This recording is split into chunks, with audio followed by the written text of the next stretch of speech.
I can't see anyone, by the way. That's all right. Oh. We can see you, mate, which is a bit of a concern. But okay, there's Andrew Wilcox and myself here. We got Lisa Watson and Andrew Hall from the Insurance Council. Yes.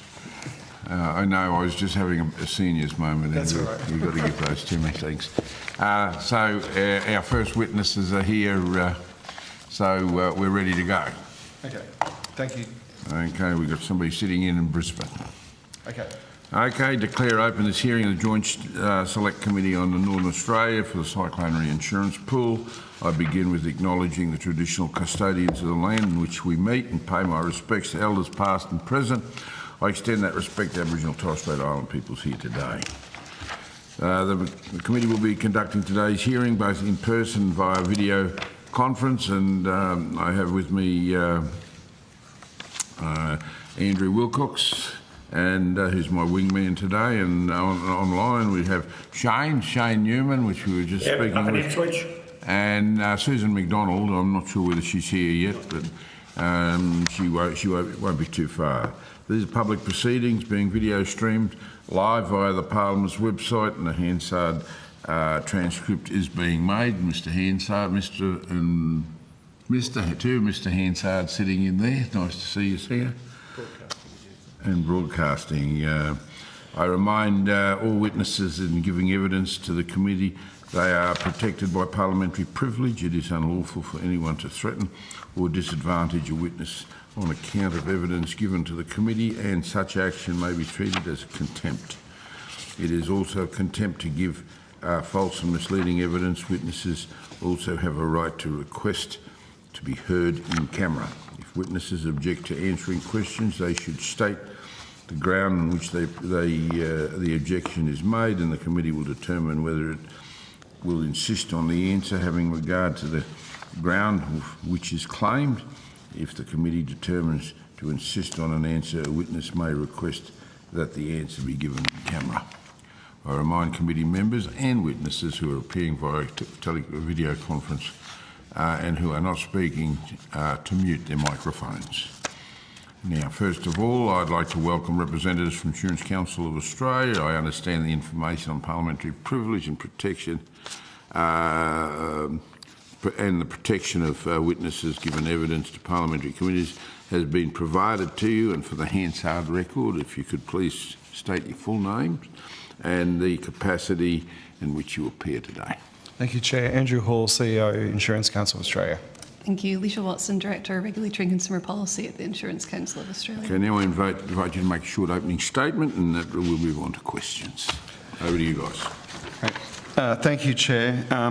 Again, the Insurance Council appreciates the interests of members and senators and all parties in terms of insurance affordability and availability in Australia. And I think probably it would be remiss of me not to acknowledge that with a pending election, that perhaps this is the last formal time, maybe Deputy Chair that we're doing a formal engagement like this, but you know, your advocacy in this space is legendary, and we've had a lot of backwards and forwards over the years, but I just want to acknowledge that your keen interest in this space has definitely had an impact on the insurance market in Australia. Thank you. As of the 2nd of January 2025, all mandated insurers have joined the pool. The ACCC's Insurance Monitoring Report released in September last year reported that the pool is putting downward pressure on premiums in the north, although these benefits are being eroded because of inflation and other price pressures, pointing to the need for a broader solution to this problem. As the committee members are aware, Tropical Cyclone Jasper was the first significant test of the pool. TC Jasper and the flooding that followed has so far resulted in over 10,000 insurance claims totalling more than $400 million.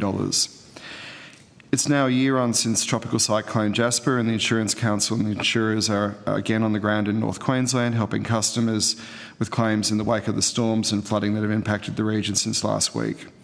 Insurers, as of last night, have received around 4,000 storm and flood-related claims over the last 7 days, and in response have established a hub at Townsville Stadium with representation from a number of insurers.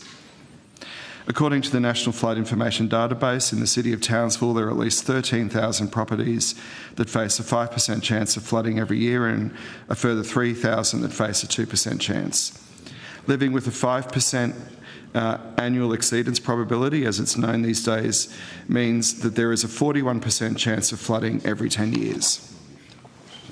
Because there's no declared cyclone, the reinsurance benefits of the pool do not come into effect with this event, and insurers will be relying on their commercial arrangements with global reinsurers to underwrite their losses. This illustrates a much broader problem we need to lean into as a community, as insurers and as policymakers, which is the impact of growing risks and the cost putting pressures on affordability driven by flood. The drivers of high costs are more extreme weather events, development in high-risk areas, growing value of our assets, ongoing inflation, and supply chain shortages in the building sector. A reinsurance pool is one lever to influence premium prices in the high-risk regions of Northern Australia, but it can only ever be part of the solution and will work best when combined with policies that actively reduce risk, such as programs that support household resilience to cyclones. To make the CRP more effective, there needs to be a clear link reducing risk through increased investment in resilience and mitigation. In fact, public reinsurance pools established without any link to mitigation and resilience measures only serve to mask risk, placing more people in harm's way and increasing exposure in the long term. This ultimately builds a growing problem for governments and communities down the track, as we've seen in other markets like the US. The Insurance Council has long advocated for policy solutions to reduce risk and pressures on premiums, including improved land use planning, better building standards, and investment in community mitigation infrastructure and household level risk mitigation. We recently welcomed the strengthening of the criteria of the federal government's Disaster Ready Fund to have a greater focus on actual hard infrastructure.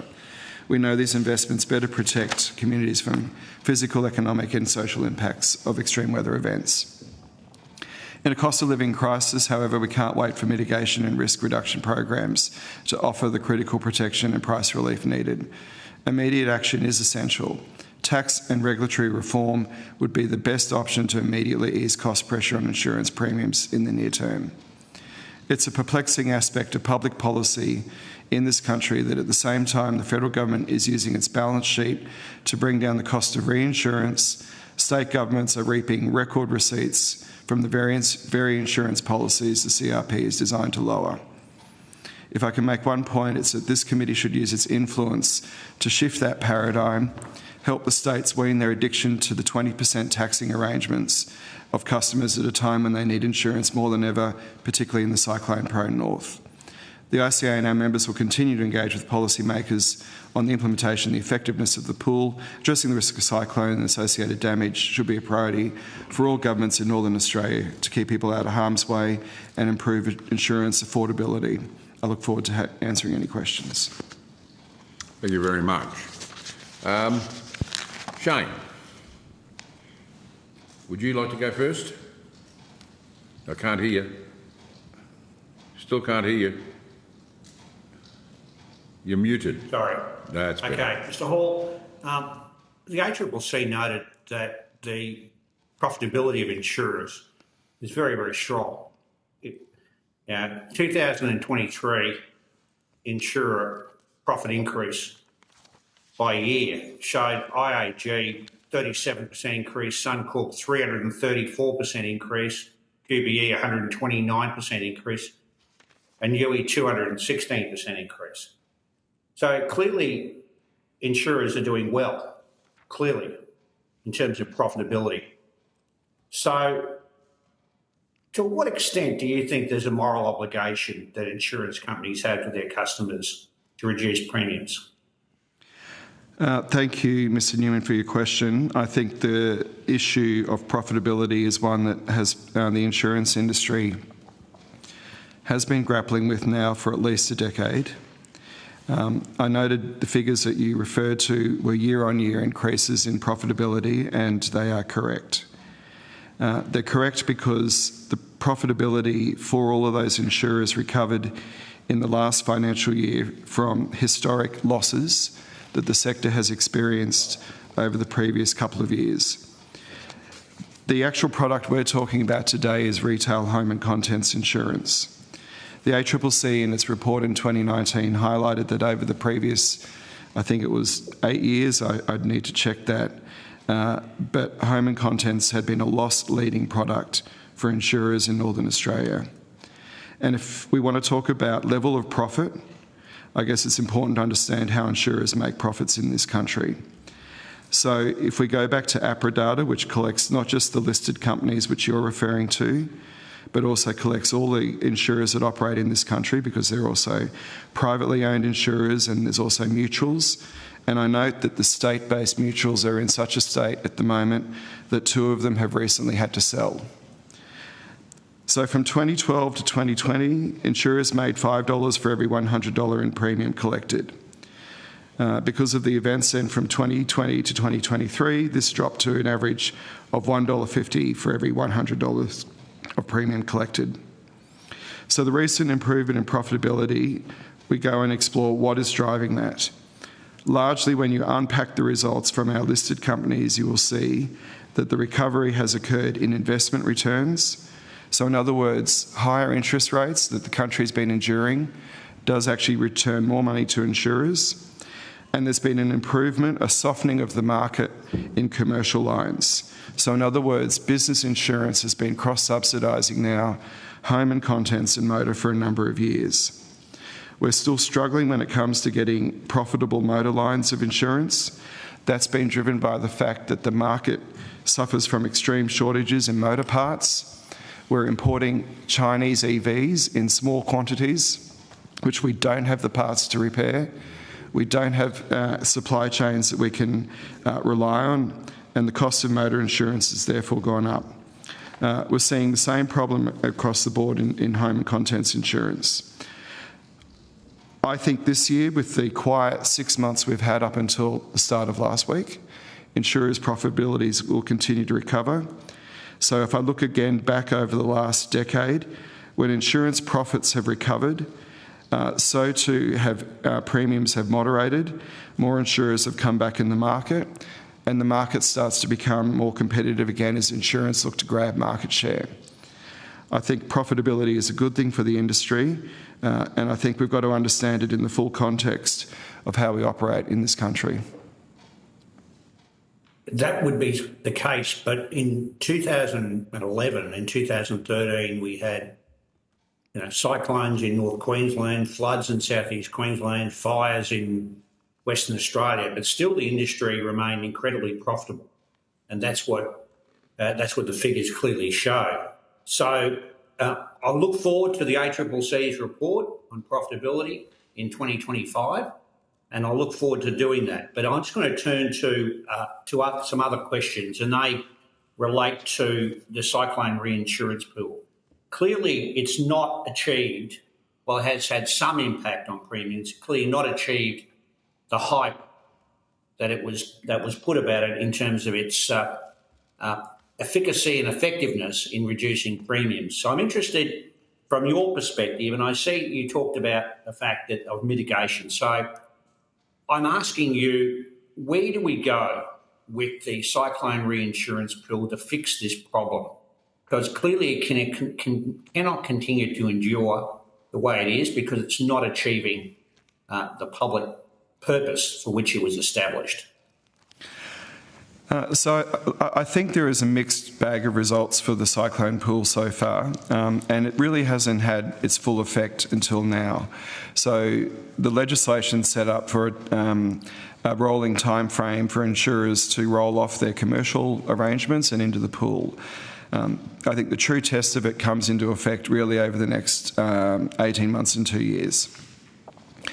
The reinsurance pool, it was designed for the Commonwealth balance sheet to remove the profit margin in reinsurance and take away and make it available to whoever would like to underwrite up in Northern Australia. So I think on the first test, we've seen a couple of new entrants enter the market, and we've seen buildings that have struggled to get cover, particularly commercial lines of cover like strata, in areas like Townsville and Cairns, Hamilton Island and others.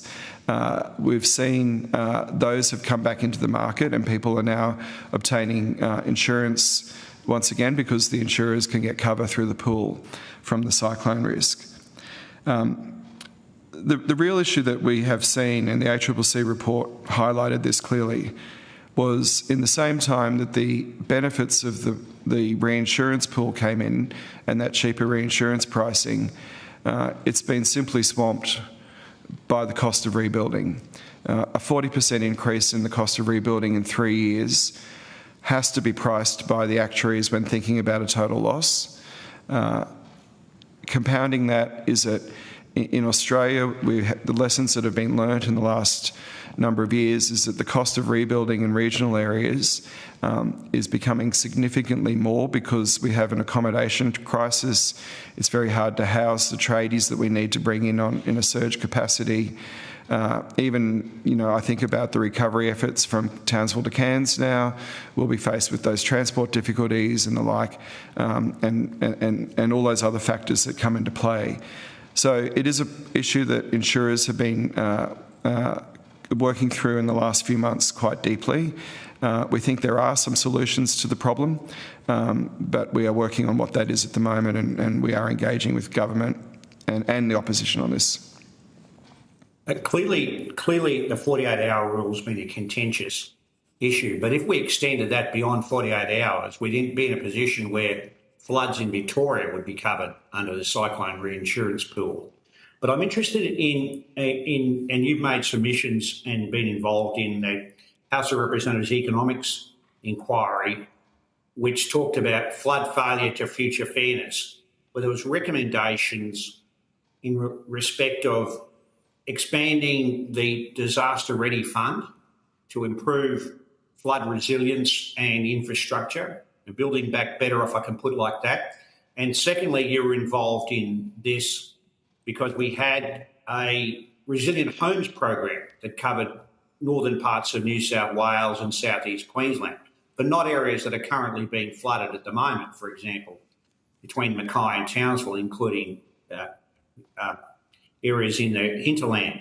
So I'm interested in your perspective about the importance of resilience and the Disaster Ready Fund, and perhaps expanding that, And secondly, whether we should have not just a one-off approach on the Resilient Homes program, but a coordinated, sustained, ongoing national cabinet approach that involves the states and territories, where there's a fund established not for public infrastructure such as roads and bridges to be built back and made resilient, but indeed for people to retrofit their homes and for community buyback by local councils as well. So I'm interested in your perspective there. That taps into something you mentioned earlier. Thank you, Mr. Newman. And you will well know this because the electorate you represent. So flood is our biggest, most costliest insurance peril that we deal with in Australia. Flood insurance only became common in about 2008. I think in that period since then, insurers have been grappling to try to accurately price it, work out how the cover should work for it. And we've seen a number of events, terrible events that we've had to work through. 2022, of course, was the largest insured loss event in Australia history because of the floods that went from February all the way through to November across the country. And the report the House of Reps Economics Committee did is a very good report and really went to the crux of the problem. Flood is a problem because it is a highly predictable risk. We know where it's going to happen. We've got all the information and knowledge to the frequency and to the extent to which it's likely to happen. All other risks that you insure your home for are potential random events. It's impossible to, predict where a hailstorm is necessarily going to land, or someone accidentally setting fire to their home, a lithium-ion battery exploding, those sorts of things. So flood, therefore, with its predictability, becomes quite an expensive event to insure. And in Australia, we have a compounded problem that when we look at the homes that are in the flood zones, they are largely in lower socio-economic areas. They're mostly 90% on the east coast of Australia in the east coast river catchments. They've got a very large percentage of people that are living already below the poverty line, and they've got very low insurance penetration because they can't afford it. So the insurance sector knows this is a problem, and we are working with government and we're happy to work with members of Parliament on all the detailed study we have been undertaking in the last 12 months, effectively since 2022, to try to understand what Australia can do about this problem. We are one of the last developed insurance markets in the world to tackle the problem of flood homes properly. We've got the benefit of looking at what other jurisdictions have done in the United Kingdom, in the US, in Europe. The Canadians are on the brink of implementing their own scheme at the moment. We can learn from the lessons and the mistakes that they have made. We don't want to do what the US have done. They implemented a flood scheme which has no mitigation, no linkages to it, and at the last call, it's $40 billion in debt, which will never be recovered from premium. And if you asked any member of Congress, if you had $40 billion today, what would you do with it? And they all tell you the one thing: I would build flood levees and I'd get homes out of harm's way. So I think in this country, we're right at a pivot point where if we want to make some bold decisions, we treat flood infrastructure the same way we've treated road and rail infrastructure. We start looking at these people who live in areas like North Bundaberg, live in towns like Narrabri and the like, who are living there for good economic reasons, but there are mitigation measures that do have a significant return on investment that just are not being funded, and year on year state governments are collecting near on $7 billion in stamp duty. We are not seeing $7 billion go back into resilience and mitigation measures in this country. So in conclusion, Chair, just to follow up that, you would support an ongoing resilient homes program, a national approach, not just a one-off, and you would also support an expansion of the disaster ready scheme, $200 million a year, but your emphasis is on mitigation, resilience and attenuation, is it not? Yes, Mr. Newman, but I would say that the Commonwealth should do a lot of work on what that resilient program looks like. I think they've got to have money for local councils so that they can work on the transition.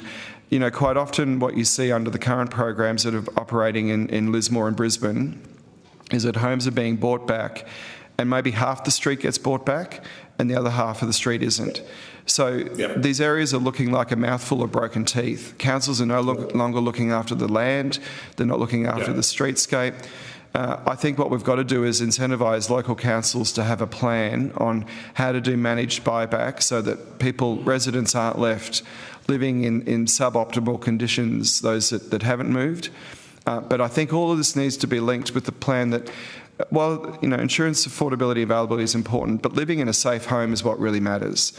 And if you're living in a home that's got a 41% chance of fully flooding in the next 10 years, and government knows it, I think it's incumbent on government to help those people find a way out of that. And if insurance can work as a carrot or a stick in doing that, then we're willing to help. Thanks, Chair. Thanks, Thank you very much. Thanks. Thank you very much indeed, James. Andrew. Thank you. Mr Hall, you mentioned in earlier evidence that the state governments are making huge profits in regarding to insurance. Now, the people in my electorate of Dawson, which is located in central Queensland, they're doing it tough at the present point in time and struggling, paying insurance premiums, and some of them aren't being insured. So what is your recommendation to remedy this situation? So, to put it in context, last year state governments collected more tax off insurance premiums than insurance companies made in profit. I think it's a hidden tax. I think it's a lazy tax. I think states are actually disincentivised to do anything because they don't have to. Every time an insurer needs to put up its premium because the cost of building has gone up or there's a risk profile that's emerged that they're in a flood area or something like that, 10% of that premium is GST, all that money goes to the states, and 10% or more is stamp duty. So on a $4,000 premium, tomorrow if there was reform on those premiums, you could bring the price down to $3,200 and have the ACCC monitor all of that. Insurers would welcome it. I think it takes the Commonwealth to do some work, to think about the fact that you are the insurer of last resort. When these major floods and disasters happen, the Commonwealth is often called upon. It's the first to put its hand in the pocket to provide the army, provide all of the other things on top of the state emergency response.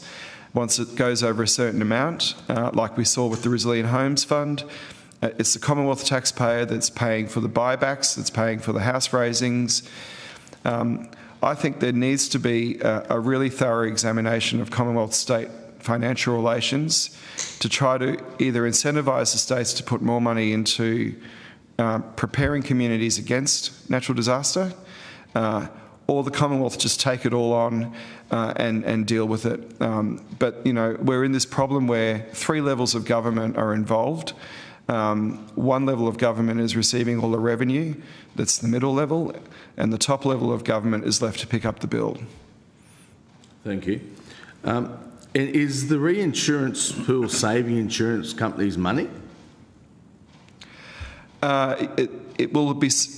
I'd have to take that on notice to give you an accurate answer, but what it is doing is it's making reinsurance available for some insurers that previously would have found it too expensive to buy cyclone reinsurance, and therefore they've been able to now offer policies in that area where previously their reinsurance treaty would have prohibited them from doing that. So it's given access to reinsurance to insurers that previously wouldn't have done it.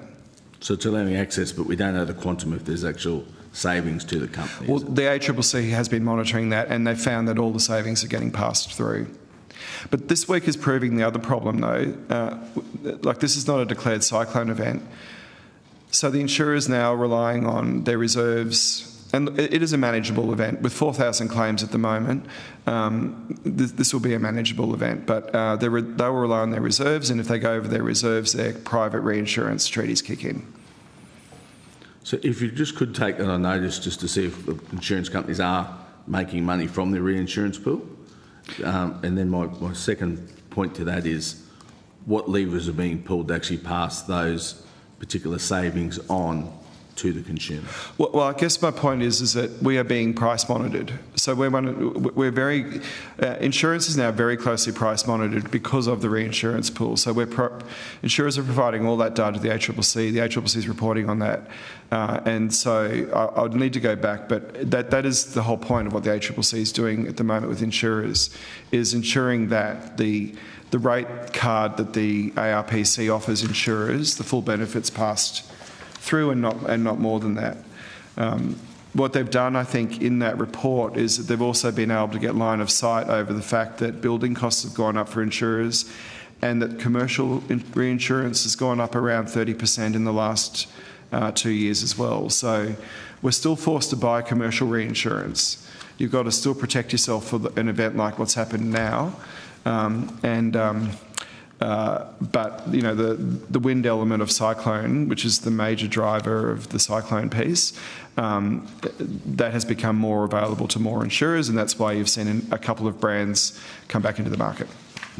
So I have seen the data from the ACCC. What that shows to me with my sort of eyes is this insurance company seems to be making record profits, but my people seem to be paying a lot of premiums. Yeah. High premiums. I'm just trying to drill down where that is. And I do understand that building costs, there is some movement there. So if you could just sort of help me there. But again, I think the record profits is, people keep referring to a year-on-year increase.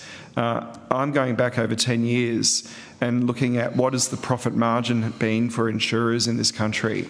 Our profit margins are not what they were a number of years ago. They are recovering, but they're recovering off the back of several large hits over 4 or 5 years. Now, that's what insurance does. It's like a big roller coaster. And one of the problems we've got in this country is that we rely heavily on reinsurance because on a population base of 26 million, we don't have the spread to be able to absorb some of the extreme events that we're exposed to. We need to take money from the Lloyd's, the UK market, the Japanese market, the North American market to do that. That was a decision governments made a number of years ago after the collapse of HIH. So insurers collapse, right? And that was a terrible event. It left businesses and communities exposed for about at least 18 months with no insurance at all. So we've prudentially regulated the market by relying very heavily on foreign capital. Now, the problem is that in the last couple of years, those reinsurers, and I think Swiss Re gave evidence to the House of Reps Economics Committee and said, in Australia is a loss leader for them. They have not made money in the Australian market for 5 out of the previous 6 years. Now, we've had a quiet year.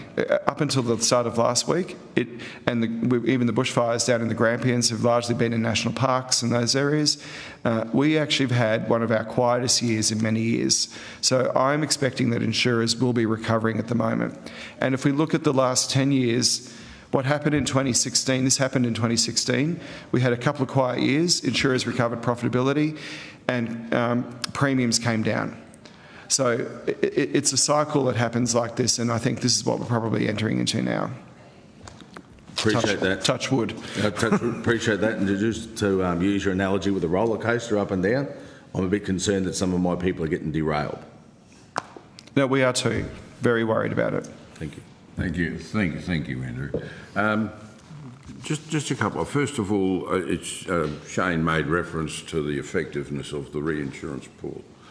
I think, and we need to see what happens over the next 18 months or so. I mean, the reality is the small insurers only were required to come in December last year. So really, it's from December 2024 onwards that we can look at how the full effectiveness of the pool is going to operate. I think, is that a fair comment? It is, but I think alongside that is going to be the appetite for insurers to extend their coverage into the north. Well, but the reinsurance pool does give the smaller insurers an opportunity to get affordable reinsurance, which we are seeing some of them now venturing into these regions. And so one of the biggest problems that we've had in insurance in Northern Australia, particularly with cyclone insurance, is the lack of competition in the market. It's been very, very restrictive market, an exclusive market pretty much, and that's been a major driver of premium costs I agree. in the past. And I think that And we know demand outstrips supply in insurance. And the reason for that is we have people unwilling to put their capital behind the risk. So this is where the reinsurance pool comes into its own, is that we don't, the federal government's saying we're happy to put $10 billion at risk to provide that reinsurance for insurance companies. Okay. Now, I appreciate, and Insurance Council's argument always been mitigation and state taxes, right? A significant amount of taxing in relation, well, GST and, of course, the stamp duty on insurance. And you're right. You're 100% right in regards to that. From my opinion, I agree with you that we should be getting rid of stamp duty on insurance. I think it would be a bit more difficult given the way the GST is done. We'd have to get all the states to tick it off and say, yes, we're prepared to do it. We are doing it on fresh food and other things, but I think it'll be a little bit difficult to get 100% sign-off. But that doesn't mean to say we shouldn't have a conversation about that. But that in itself is not going to fix the problem. I think it's fair to say, and I think that it'd be interesting to get a little bit more in Shane's questions in relation to betterment and, supporting a range of different initiatives that will see properties at risk either lifted or relocated or something. I think it has a lot of merit, and this is the sort of thing that it would be very useful for the Insurance Council of Australia, given who you represent, to include that in your mantra. I think that's important, rather than just taxes and mitigation. Because it'd be interested to also see, there has been a lot of mitigation in some areas, but it'd be interested to see what the corresponding reduction in premiums has been for those areas where they've had, actually governments have invested. That'd be something I'd like to ask you if you could provide some information on that. I'd be pleased to provide the committee with that. We've done a lot of work on that. We can show return on investment. We've got a long list of catchments that have got very good return on investment numbers that come about by building levies and the like. We've got good examples of where insurance premiums normalise. And I think that's the issue, is that we look at cohorts of communities around Australia and compare them, and where we see the high flood risk level, you see the high premium. So if you can build a levy around there or flood-proof the homes to a verifiable standard, premiums can follow. And I think that's what we need to do. And I think we've got to learn lessons as well from this current event in Queensland. I look at Ingham, where a number of the homes are on stilts, post-war Queenslanders, and they're doing their job. The water's passing underneath them. We've got to stop. We've got to start thinking about how we build in Northern Australia and bring back design principles like the Queenslander style that accepts the fact that they're on very large floodplains and they will have water events go through them. So, building a southern-style home, brick on concrete slab, does not make sense north of Rockhampton. No, and maybe it's a metre high and have restrictions on what you build underneath it. Yes, correct. Granny flats and the likes of that, which... Yeah. But anyway, just on, again, you did say about, profits and losses. And I agree, you guys got to make a quid, otherwise you just don't stay in existence, and you do make out significant payments. And but I've also I did some work here on a range of insurers, not just for last year or this year. I've gone back to 2018. And it's been quite, there are significant profits. There's only 2 companies that actually had one loss recorded in that period of time. QBE was in 2020 and IGA was in 2021. But they've certainly fully recovered. Yeah. Sorry? IAG. IAG, sorry. Fully recovered. I have to say too that the CEO's pay packets have also significantly increased over that period. I just make that as an observation when you're talking about restraints on tax, state taxes, etc., and outside ones. You got access to this stuff, and people are saying, "Well, wait a minute, this is quite significant." I mean, when we look at the Allianz Group, I mean, the 2022, £7.1 billion, and the CEO was $6.7 million. You've got the Zurich was a good one. You know, they were the first ones that actually started to create this problem when they pulled out of cans. $4.6 billion US profit and 11.616 million remuneration for their CEO. People sort of look at that and they choke a little bit and say, wow, it's difficult to argue poverty. Now, I understand how it works in relation to dividends, and superannuation companies are very competitive, and you've got to do that, otherwise you haven't got investors, etc. But that's the sort of stuff.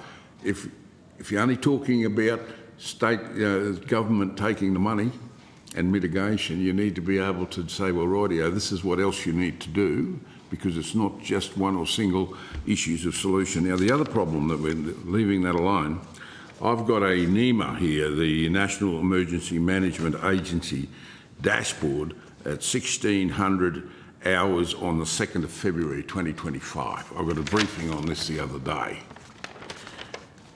All at the same time, flooding in far north Queensland, fire weather in the Territory and in Western Australia, monsoonal rain and damages in Western Australia and the external territories. We've got heat wave conditions, likely fire in West Australia and in Victoria. We've got fire emergencies bushfire emergency in Victoria. We've got thunderstorms, severe weather and heat in South Australia and in New South Wales. I mean, all at the same time on the same day. Now, we've got Northern Australia reinsurance pool that only covers cyclone.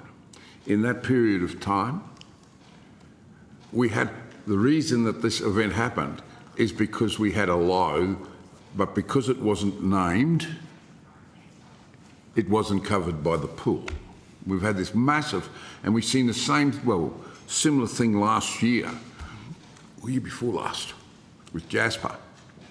We had a cyclone, and there was absolutely zero impact from the wind and the cyclone. It was the bomb that was afterwards, like the bomb that came with this unnamed event, that has caused that massive amount of damage. Now, surely there must be some thought about maybe expanding the coverage. I mean, the 48-hour was a major headache for many of my constituents because it's hung there for so long, and fighting insurance companies to say 48. There was a couple of insurance companies, and I'll give full credit to them, that actually agreed to cover it. And I'll call out Suncorp on this one too. I think they were very, very good. RACQ was very, very good when we were dealing with some of these, and we had a lot of good dealings with Sure. So I'm just saying that because they were some of the major coverers there. But I'm saying to you that they were. There was an excuse for a get out of jail free card because of the 48-hour restriction over the 72-hour, which is international standard. And I'm wondering, first of all, whether we should be looking at expanding not only for the 48 to 72-hour in the pool, but also whether or not we should be looking at including in the pool flooding events, which inevitably either follow or are part of a monsoon low. And the only reason they don't exist, they're not covered, is because for one reason or other they don't cover, the event is not named. I'm interested in your thoughts on that. Yes, Acting Chair. So whether it's, so I just want to go back just there, that the reinsurance arrangements bear no impact on the claim you make under the policy you have bought. And there are no consumer policies that say we only cover 48 hours. So if your policy covers flood, it covers flood. It's up to the insurer to work out which reinsurance arrangements are going to... But if it's insurance, it doesn't cover if it's over 48 hours. No, it does. We had a lot of problems in Jasper on that. The problems that emerged in Jasper were people who had, my memory going up there to the round tables and everything, was that we had some commercial insurance policies that had carved out of flood. But on all residential policies, if your policy covers flood, it covers flood regardless of the reinsurance arrangements. I think the question, when we designed the... Whether it's clean water or brown water was one of the big arguments. Yeah, so, right, correct. So that was the issue. But that's got nothing to do with the reinsurance arrangements. If your policy covers flood, riverine flood, the brown water piece, that's fine. If it's got the riverine flood carved out, which about 15% of policies in these areas do, then they can try and make a claim under stormwater that came in through the gutters or the eaves and all the like, and insurers then have to do hydrology and all that. And because of that reason, we're seeing the market shift to all or nothing. So basically the ability to opt out of flood is disappearing because it's becoming just too complicated. You either take a comprehensive policy or not. And this goes back to my point about flood insurance. If you're in a flood zone, it's now making your insurance policy very expensive, and it means you get carved out of cover for everything else. So we are in a situation now where I think the 48-hour versus 7 days, we had that debate with the government at the time. International standard was around 7 days. It's 7 days because we know that the tropical lows that come out of cyclones hang around for about 7 days. So you agree that we should be extending it? We don't have a view. If you want to extend it, you can extend it. You represent a lot of insurance companies. I'll be interested. It would be important our only for you to have a view. Well, it would just mean that we change our reinsurance arrangements elsewhere. But our only view would be that it'll just put up the premium of the ARPC. So they'll have to put their premiums up to cover 7 days, not 48 hours. Well, I mean, they generated $436 million in surplus for the 2023-24. And wouldn't it be nice if that was, invested that back into the pool? That'd be nice as we continue to build the pool rather than put it into consolidated revenue. And again, that is a decision for Commonwealth policymakers. If the design of it should have been that in surplus years that money goes into a mitigation fund that people can apply for to have their homes strengthened, it would be a terrific thing to do. But then I guess that's a question for Treasury, because Treasury technically should be building up their own reserves, because we will have a $10 billion event one day. Let's not leave Treasury make the decision. Well, let's have a recommendation. I agree with you. Yeah, we don't disagree with that either. $$230 million that's sitting there that goes into consolidated revenue that's got to have nothing to do with disasters. Wouldn't it be nice? What's your thoughts on it? Get reinvested back into something that actually helps people? Well, I'll tell you, it should be reinvested. Okay, that is great, and I agree with you. I've got one more for you. Strata. Now, something I've been hammering for a long time, and you'd appreciate this. In Queensland, for example, strata insurers are compelled by state law to insure their properties for full replacement value. Now, I've got examples where full replacement value is double the value, the real estate value, current value of the properties themselves. So strata owners are being forced, and one example, to insure their properties for $23 million for full replacement value by Queensland law, yet and there's never been an example in Queensland of a property being written off completely. Built to the modern standards, so cyclones, there's never been one that's ever been written off. But they still have to insure it for $23 million.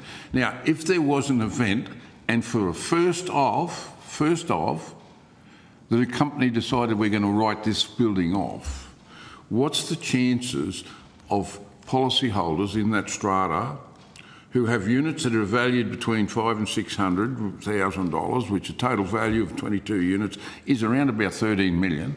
What's the chances of them, for their $500,000 or $600,000, getting $1 million or $1.2 million payout when they decide to write it off? What's the chances? Or would they get market value? Yeah, I don't have an answer to what the chances are of that, but it's important to note in Australia there is a mandatory requirement across all jurisdictions to purchase strata insurance at full replacement value, as you were referring to in Queensland, and it is a legislative requirement. And the rationale behind that is really to ensure consumers are protected from economic losses arising from insured damages and minimising the risk of underinsurance, and really helping lot owners and residents who are living in strata complexes get back on their feet in the event, and worst case scenario, that's a total loss event.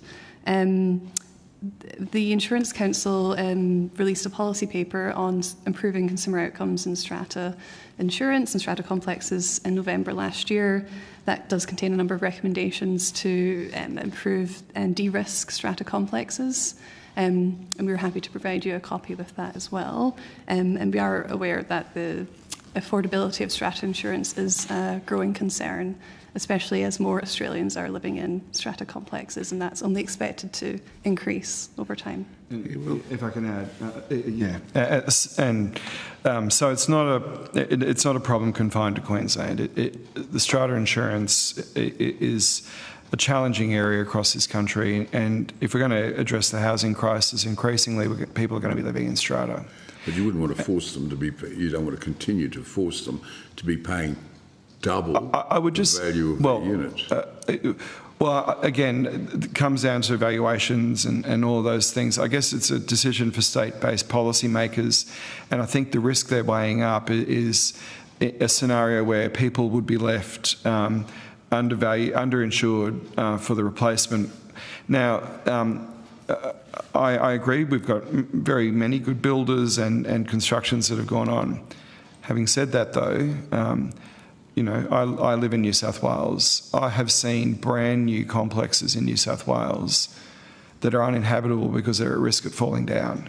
Yeah, but that's a structural issue. That's not something where a cyclone has come in and written it off to the extent where, like when Yasi hit the Hinchinbrook, and we expected that building there was going to get knocked down, but I mean, it was very quickly reinstated. I mean, I'm talking about a situation here where my unit's worth $600,000. Yep. That includes the pool and the parking and all the landscaping and everything else, but if I got to insure that, I got to effectively insure it for $1.2 million.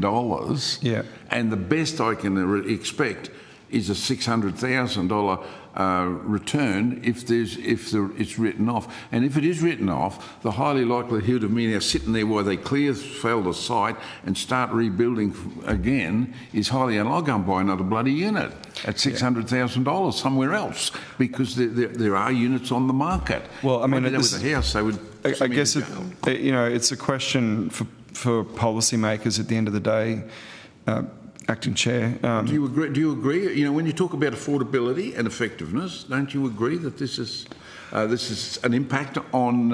You're talking about 20% on stamp duty on 10% stamp duty on renewals and GST another 10%. Surely 100% increase on a premium on a property that's worth half of that value is also an impact on premiums for strata owners, and more living in these units. And I can give you other examples of band-aided over-insurance, public liability, where in most states now, a community event is forced to take $20 million of public liability insurance when it would have to be an absolutely awful event. That's a totally separate issue. I know what New Zealand has done I think is brilliant. We'd love to see Australia do that, but that's totally different to the reinsurance pool. And again, this is a debate for the community to have with their policymakers as to how they want to set those settings.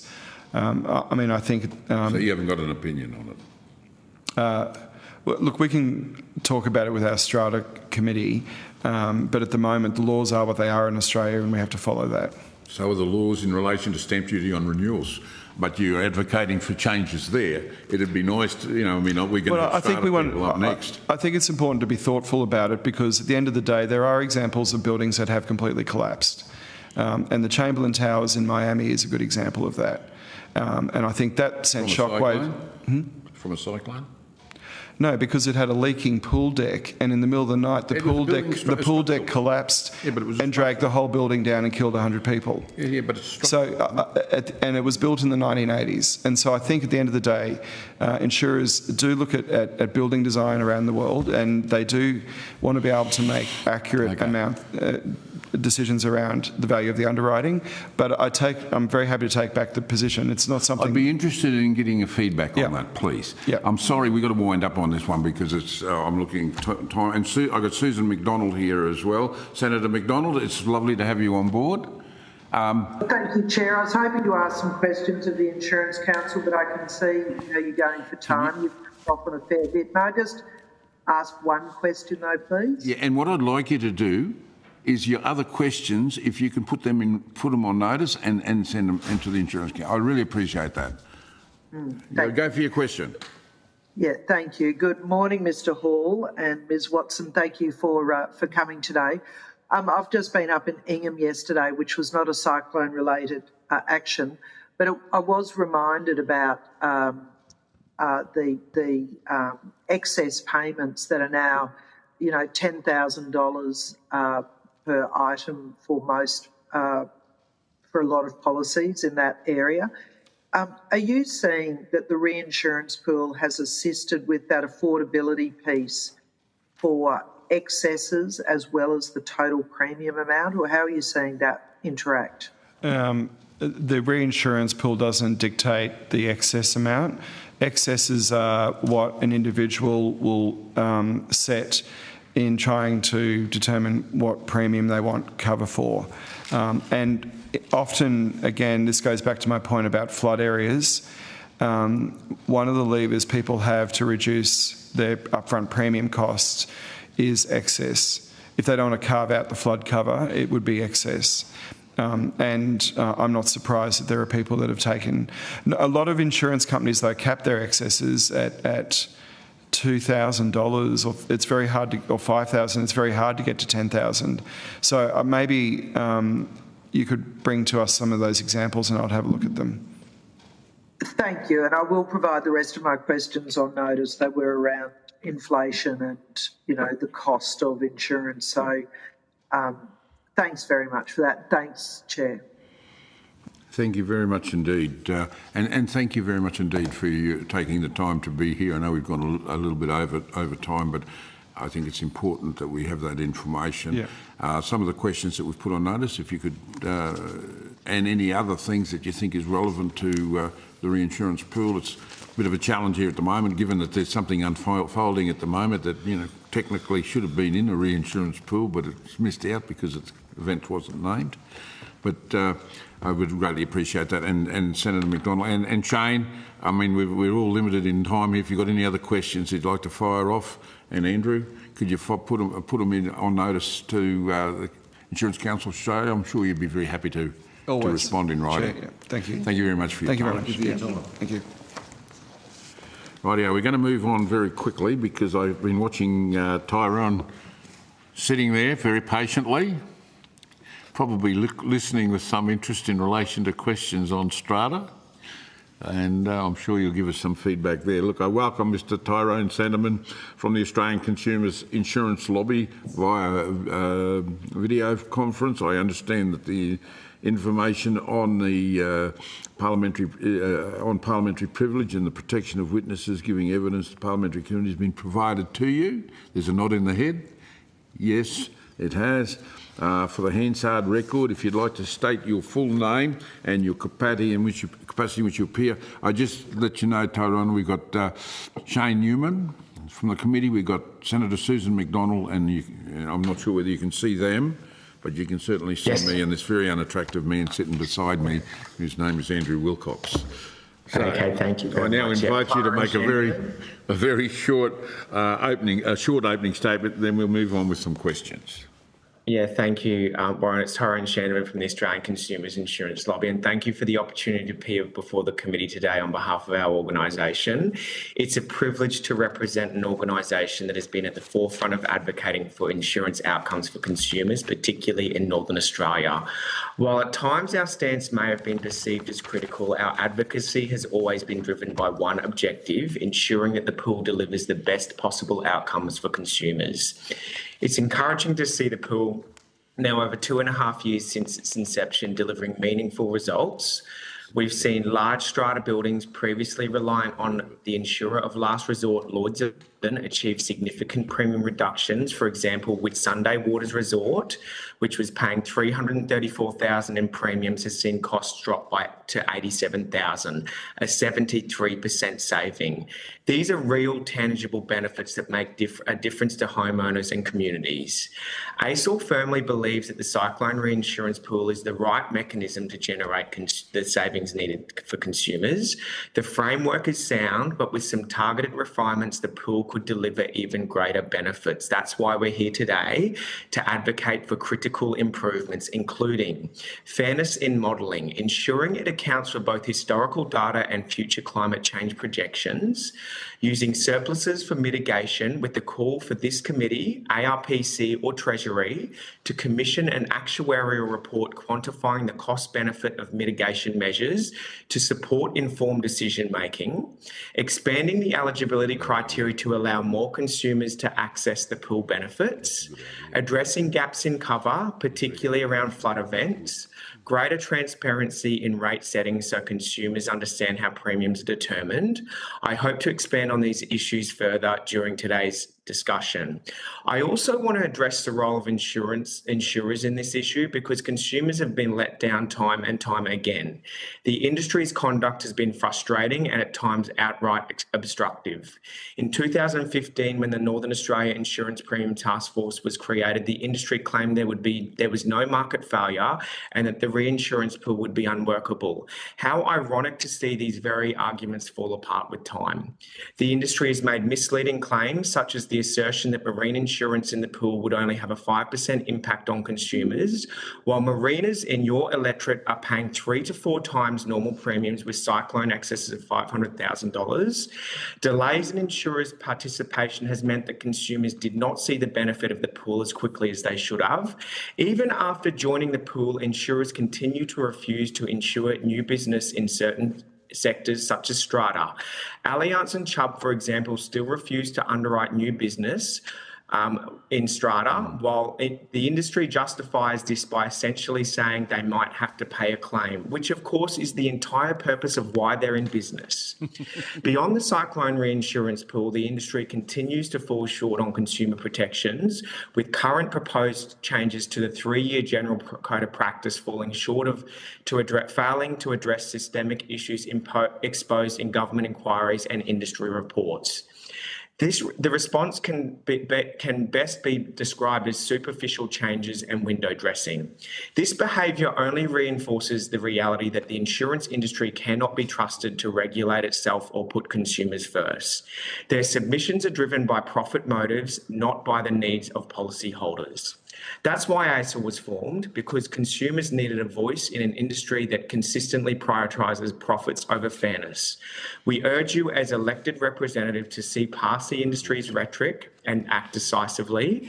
Consumers are relying on you to ensure the insurance market, an essential service, meets their needs. We have faith that you will rise to this challenge, because if the past decade has taught us anything, it's that the industry will not fix these problems on its own. Thank you, and I look forward to your questions. Well, thank you very much indeed. And given that Susie had the last question, I'm going to ask her to have the first question. Susan McDonald, Senator McDonald. Thank you very much, Acting Chair. Good morning, Tyrone, and thank you so much for the work you do in continuing to advocate hard for this community.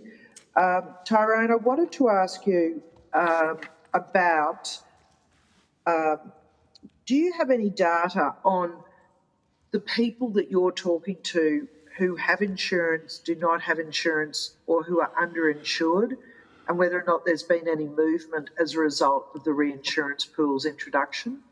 Yeah, look, our organisation has very limited consumer data in that area. I suppose we look and advocate for broad issues, but we haven't got to the point of receiving that. But that is very important information that I imagine would inform your decision making. Yes. Thank you. I shall hold that question over for the ARPC and Treasury and so forth. At the last hearing in April of 2024, you called for remodelling of the pool and quicker implementation of the recommendations by the government. I know how, you write to me, you write to other members of the committee. I assume you've written to the Assistant Treasurer, Minister for Financial Services, Stephen Jones. Have you had a response or any indication on what is being considered? Yeah, look, the responses so far, I'll characterise the responses. I don't think the government make any decisions based on what we submit to them. What has been consistently conveyed to us is that there's a review coming up this year and that we should use the opportunity of that review to voice our concerns. So in the lead up to that review, that's really what we're doing. We would have loved for the 2025 review to be based on version 2 of this pool, with the government making the changes that they knew were needed beforehand. But unfortunately, that's not the case. But I guess our game plan is to really advocate that version 2 in 2025 has the changes that are needed. Yeah, it's okay. So have you seen a change from your, the people that you're representing with the introduction of more insurers into the reinsurance pool, now that they're all signed up?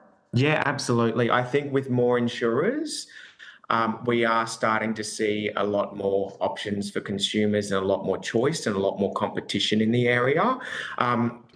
Look, I'm very much across the strata insurance sector, and while we need to see some more insurers on board, what we are seeing with the addition of new insurers in the pool is that more insurers are willing to write and offer policies up in the north. And like with that example, we've seen significant savings from that. I asked a question about excesses before. Are you getting any feedback from the people you're representing as far as the size of the excess they're choosing to hold in order to reduce the amount of premiums? Unfortunately, I'm not getting any feedback in that regard. Thank you. No, that's fine. And there's been talk from some of the insurance companies and the Insurance Council about more mitigation work to help lower the price of insurance. We just had a little bit of evidence around the use of the government's collection at a state level of stamp duty and the federal government's GST on premiums. There's been some, a relatively small amount of money available in North Queensland for betterment programs. How are you seeing those play out? I understand they've been oversubscribed quite quickly. Yeah, look, I agree that mitigation and resilience is absolutely the important for reducing claims in this pool. I know that there's a $60 million strata resilience program that is in its infancy at the moment. I don't believe it's actually being rolled out. There's just a case of expressions of interest, possibly moving to the first phase. So you won't see that benefit of mitigation possibly in the coming year, because obviously it has to result in reduction in claims for insurers as well. Thank you for that. Well, I shall follow up with the new. Is that state government based or is that federal government based? It's co-contributed. If I can just add on what you've raised there, mitigation and resilience is very important. We've made submissions to both federal and state governments, to state government to use $100 million of stamp duty collected for the purpose of resilience. We've asked Stephen Jones to also contribute $100 million from the Cyclone Reinsurance pool premium funds that have been collected for resilience and mitigation.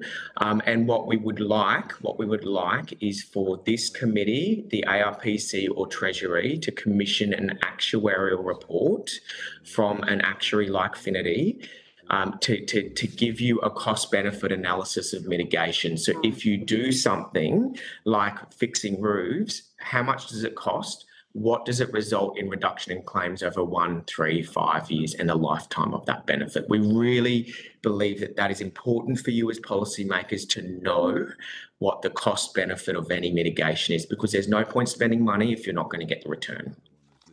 That is a terrific recommendation.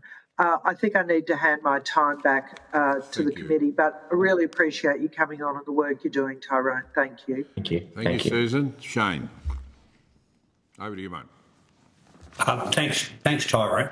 In your submission you did last time, you said that, and I quote, and we can find it on paragraph 3.35 of our report of March 2023, I feel there's been a lot of broken promises with the Cyclone Reinsurance pool, which consumers are extraordinarily disappointed with.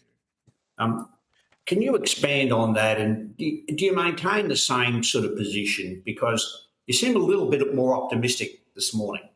Yeah, we are a little bit more optimistic. I think that the promises were that the savings would be significantly more than what they are. They're not. The reason for optimism is that we are here today to outline changes that are needed to get to that level of saving. In fact, we want to exceed what Scott Morrison said when he announced the pool. We want it to look something more like what Warren Ench wants, which is parity, but we probably know it will be somewhere in between that. But we want the pool to be the best it possibly can.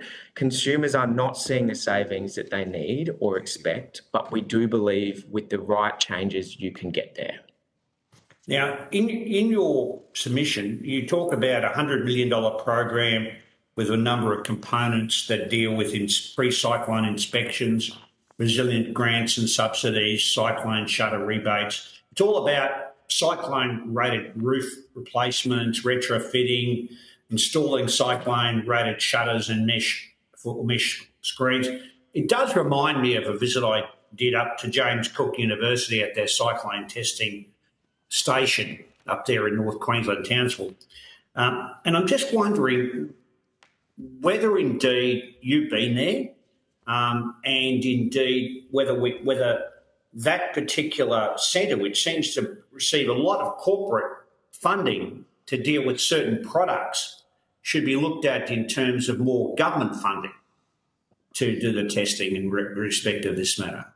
Yeah, look, I believe that government money is best spent on actual mitigation, on actually doing the works to reduce the claims in the pool. I think that there is enough evidence now to show that these measures will reduce claims in the cyclone reinsurance pool. I think it's time to now just do the implementation and actually make buildings resilient. That would be my view. Yes, JCU should absolutely have some involvement in this. They've got a lot of experience. But I think that it's time now. The pool has collected $436 million in surpluses this year. Hopefully, by the end of April, when the cyclone season finishes, we get to see more funds and more surpluses so that the pool and Treasury have some options with regard to how they invest that money in consumers in Northern Australia. Now, my final question, Chair, is about that $436 million you talk about. I mentioned before, and I think you were listening, you may not be listening at the beginning, but about that Resilient Homes program, because as part of that, as a committee member on that economics committee that looked at that report, flood failure to future fairness, when we were up in Townsville and Cairns getting evidence in relation to that, of course, that Resilient Homes program didn't cover people up that area. But when I read your submission to us, it does look akin to it, retrofitting, improvements, buybacks, etc. What do you think about a program that uses some of that money that I referred to, but also looks at an ongoing state and territory and federal government program, not a one-off like program that dealt with northern New South Wales and southeast Queensland, but an ongoing program that helps North Queensland as well as the rest of the country in relation to it? I absolutely agree with that 100%. I think it could be funded in part by the federal government through premiums collected through the pool, justifying it as a cost benefit, but also through the state governments who have benefited from substantial stamp duty revenues at the cost of consumers who are paying 3 to 4 times in some instances, and sometimes 8 or 10 times the cost of insurance, and therefore that amount in stamp duty as well. So I would absolutely support a program of mitigation. I think an actuary should be engaged to tell you how much the optimal amount of spending should be. That's why we're advocating for an actuarial report to suggest that, rather than making figures up to help you with informed decision making. Chair, with forgiveness, and I don't want to sound like St Paul of Tarsus, who in his epistles keeps on saying finally and goes on for a few more chapters. My last question finally is this. But you and the insurance company seem to be on the same page in getting state governments to abolish stamp duty and other forms of imposts on consumers. But what if as part of those negotiations, we get the Commonwealth and states to allocate some of that money, or if not all of it, from those sort of things like stamp duties towards that resilient homes type program. So don't abolish that stamp duty, but use that for the benefit as part of the agreement between the federal government and state government for that benefit for consumers. I think that seems to be a better way. Look, I've spoken to David Janetsky twice on this issue. They are not giving up stamp duty revenue, but they seem to be more open to spending money on resilience and mitigation. That's why we've put in a $100 million submission to his office and a $100 million submission to Stephen Jones as well, because we want to see both state and federal governments joining together to help consumers resolve this issue. So, Mr. Nguyen, I absolutely agree with your comment there and your question. Thank you very much. Thanks, Warren. Thanks, Shane. Okay, Andrew. Thank you, Tyrone, for the work you're doing. In earlier evidence, you said that you do believe that the reinsurance pool is working, but it needs some tweaks. So, for the benefit of Hansard, could you please just tell us, what do you believe the number one thing needs to happen to bring insurance premiums down for the residents in Northern Australia? The number one thing is equitable modelling and premium fairness. We are seeing consumers south of Port Macquarie getting free cyclone insurance cover despite having a history of cyclone claims, including Sydney in 1950s. They had a cyclone. There's no modelling around climate change impact. If you increase the number of consumers paying into the pool, that is going to reduce the cost for consumers around Australia. So what we would like to see is at the very least,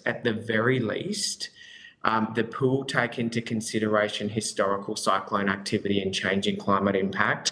But what we actually would like to see is maybe that there is some subsidisation as well from some of the lower risk consumers to high risk consumers.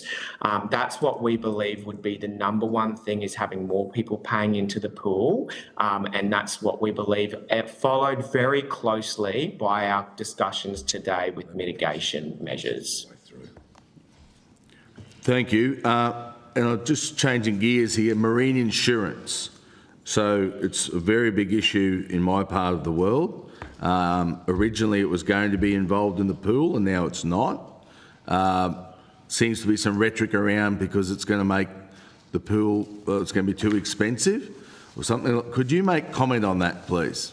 Yes, I completely disagree with that. I think the first thing is you've got two types of marine. You've got fixed infrastructure and then you've got like boats, which are not fixed, right?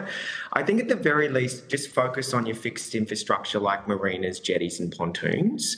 And to suggest that that's going to blow the cost of insurance out, I would completely disagree with that, because if you look at something like, the Airlie Beach marinas in your area, They're $20 million to rebuild. The pool collects like $1 billion a year. How is that going to blow costs out significantly for consumers? So I don't agree I don't agree with the assertion that this is going to significantly increase the cost of insurance, because I don't believe there is enough property there to have such a significant impact on the pool. We would at least advocate at the very minimum, please look at fixed marine infrastructure and including that in the pool. Thank you. Thank you very much, Tyrone. Again, welcome, and thank you for all the work you're doing as well, and have enjoyed working with you over an extended period of time. It's been a pleasure too. Can I say to you, in relation to marine insurance, one of the frustrations and one of the things we will be raising is that we actually recommended that in the last report that we put into government, including marine. Anybody along, most of your strata properties are close to marine infrastructure up the eastern seaboard, right? And you're right. It is not about boats out in the middle of the ocean. It's about that infrastructure that's in those coastal areas where the bulk of your strata investment is. And so, but we put that in as recommendation, and we first report back in March 2023. We're still waiting on a response, and we'll be raising that in relation to this, because I think it's important. Just a couple of things, though. And you answered one of the questions in relation to stamp duty. It's always difficult, whether it be, and unfortunately in both cases, the Insurance Council Australia talked about government taxes, right? And we're talking about stamp duty on insurance premiums, which is averages about 10%. And you're talking about the GST, which is a federal one, but controlled by the states. The way it's set up, the federal government cannot take it out without the approval of all of the states in the territory. They've got to all say yes. So we're sort of locked into those without a state approval. But you're right. I have raised the issue in relation to stamp duty on insurance, and there is a reluctance to let it go. But maybe, and what you said, I think, is a very valid point. Accepting that they don't want it to go, we know how much it is. If there was a commitment by the state governments or territory governments to actually put that into mitigation, put that into actually dealing with some of the problems that is there, how do you think about that? If it's either or, you either abolish it or you put that in as your contribution to mitigation. Correct. We've made a submission to David Janetsky for $100 million allocated towards resilience and mitigation. Mr. Ench, I'd like to ask if we could get a letter of support for that suggestion, because we do believe that is a strong way that the government can support reducing premiums in Northern Australia. Mitigation is not something that is a saving in year one. It is an ongoing saving year on year. You might reduce premiums by $50 million by spending $100 million, but that could be year on year savings, and it results in substantial savings to consumers over time. So it is a very good investment, and we definitely support that. Well, I'd be more than happy to do that, but I would be certainly looking at whatever the equivalent of the stamp duty that's being collected be invested into mitigation to get the problem sorted. We would support that. We would absolutely. Okay. We support more. We've put $100 million in, but more we're always happy to go for. You got that letter from me. Now, the other one, and which you heard me raise earlier on in relation to Insurance Council Australia, market value versus full replacement in relation to strata insurance, a compulsion to do full replacement. Are you aware of any strata complex that has been built that has required full replacement value in the history of strata? Not in Australia, but you've got Grenfell Tower in London. You've got the example provided by the Insurance Council. I fully appreciate the issue of the sum insured that you insure for. I just want to make the comment that insurers base their policies on rebuild value, and even if an insured were to halve their sum insured, it doesn't, but declare a rebuild value that's double that, it does not mean that it will result in a half premium. Bradley Heath and through Shaw, who's coming up next, their company did $5 million limits at one stage. Their $5 million limit on a $20 million building was certainly not a quarter of the premium, and I'm sure that he will attest to that when you ask him. They rate based on what is the exposure, and it's important to note that the first million or 5 million or whatever is the first to go. It's the first and most likely to go, so that's how premiums are rated on. The last half or the last portion is the most unlikely, so that's why premiums will not reduce by that amount. Our view on this, Mr. Ench, is that we should be focusing on reducing premiums, not necessarily reducing cover. We think that buildings should be insured for full replacement value, because what happens in the instance in a 10-lot complex where there's 2 lots standing, what happens for those 2 lot owners? So that's our position, is let's focus on getting the premiums down. Well, I would have thought at the end of the day, the full market value is all you're going to get for your property. End of story. There's never been an example where the insurance have written off a building in its entirety here. I insure my complex for $23 million. The actual value of the complex, including car parks, including pools and everything else for my unit, is 600. So it's $13 million. They're not going to give me more than that for my complex. They're not going to pay me double the insurance value. But I put it to you, what happens in the instance where you've got 10 lots and only 8 lots are fully damaged, and you've got to replace the 8 lots and you've only insured for half the rebuild value?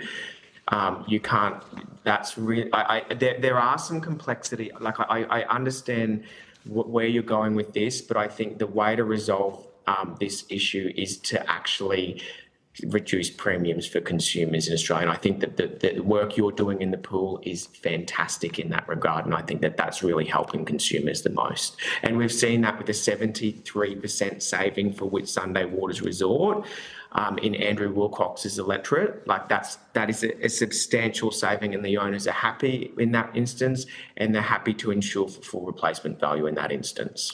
Okay.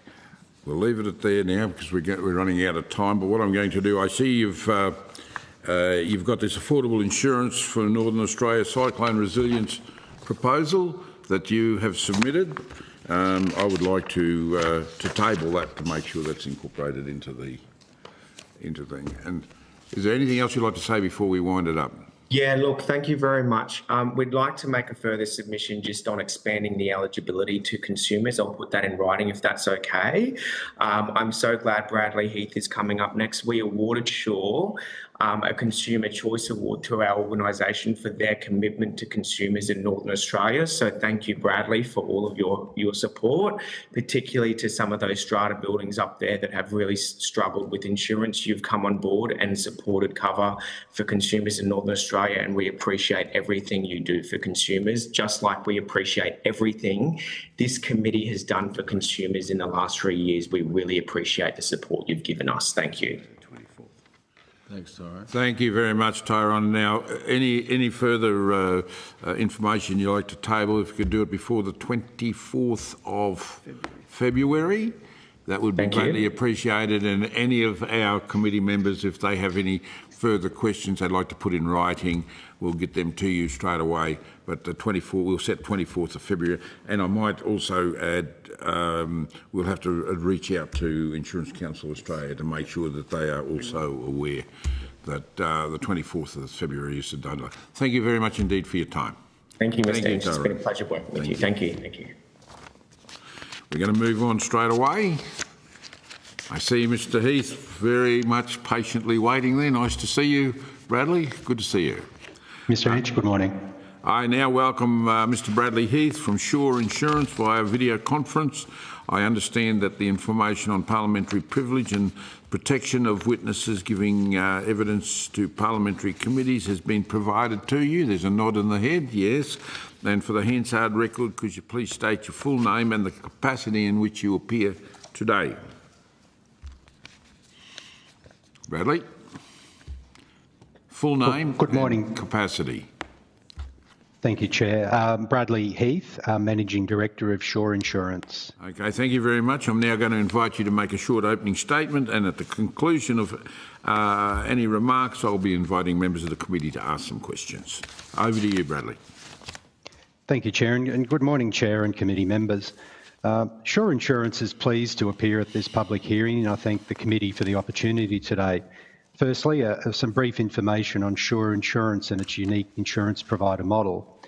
Sure Insurance is a specialist Queensland-based insurer provider now in its 6th year of operations, providing household and residential strata insurance products across regional north and far north Queensland. We've grown to be the 2nd largest insurer of homes across these markets, with more than 60,000 currently insured households. We're a Queensland-based managing general agent, that is an MGA, operating with the support of both global and Australian backers. And our unique MGA business has successfully delivered flexibility and unparalleled agility in the delivery of our insurance products. Sure Insurance has been actively involved in the Cyclone Pool journey and has provided several representations and submissions to government and assisted and supported the Federal Treasury during the Cyclone Pool design and consultation period. We have remained consistent in our desire to see a cyclone pool that will deliver premium savings, and especially premium savings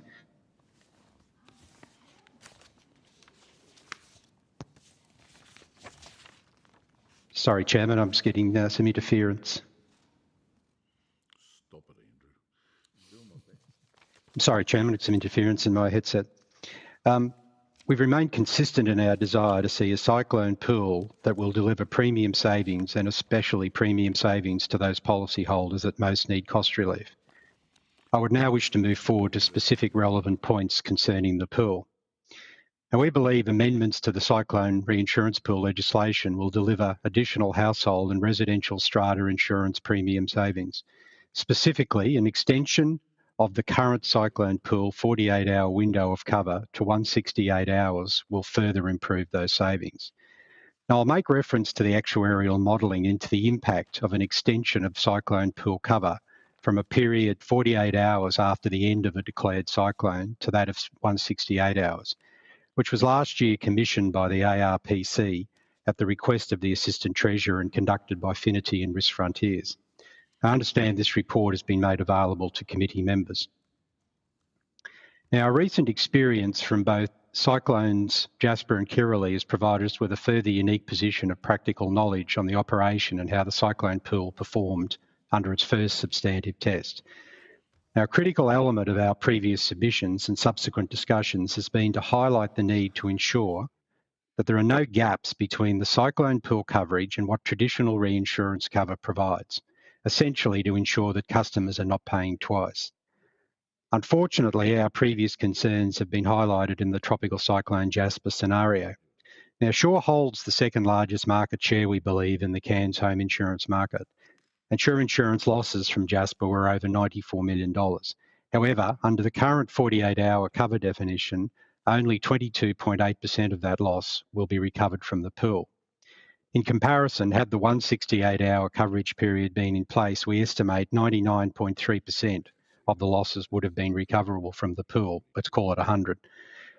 The question is, how has this scenario impacted the cost of insurance for Sure customers? Now, unfortunately, the answer is in direct conflict with the government's current cost of living relief efforts, with premium increases of 20% plus being immediately requested by Sure's capacity providers when it was apparent that the larger majority of the loss would not be covered by the insurance pool.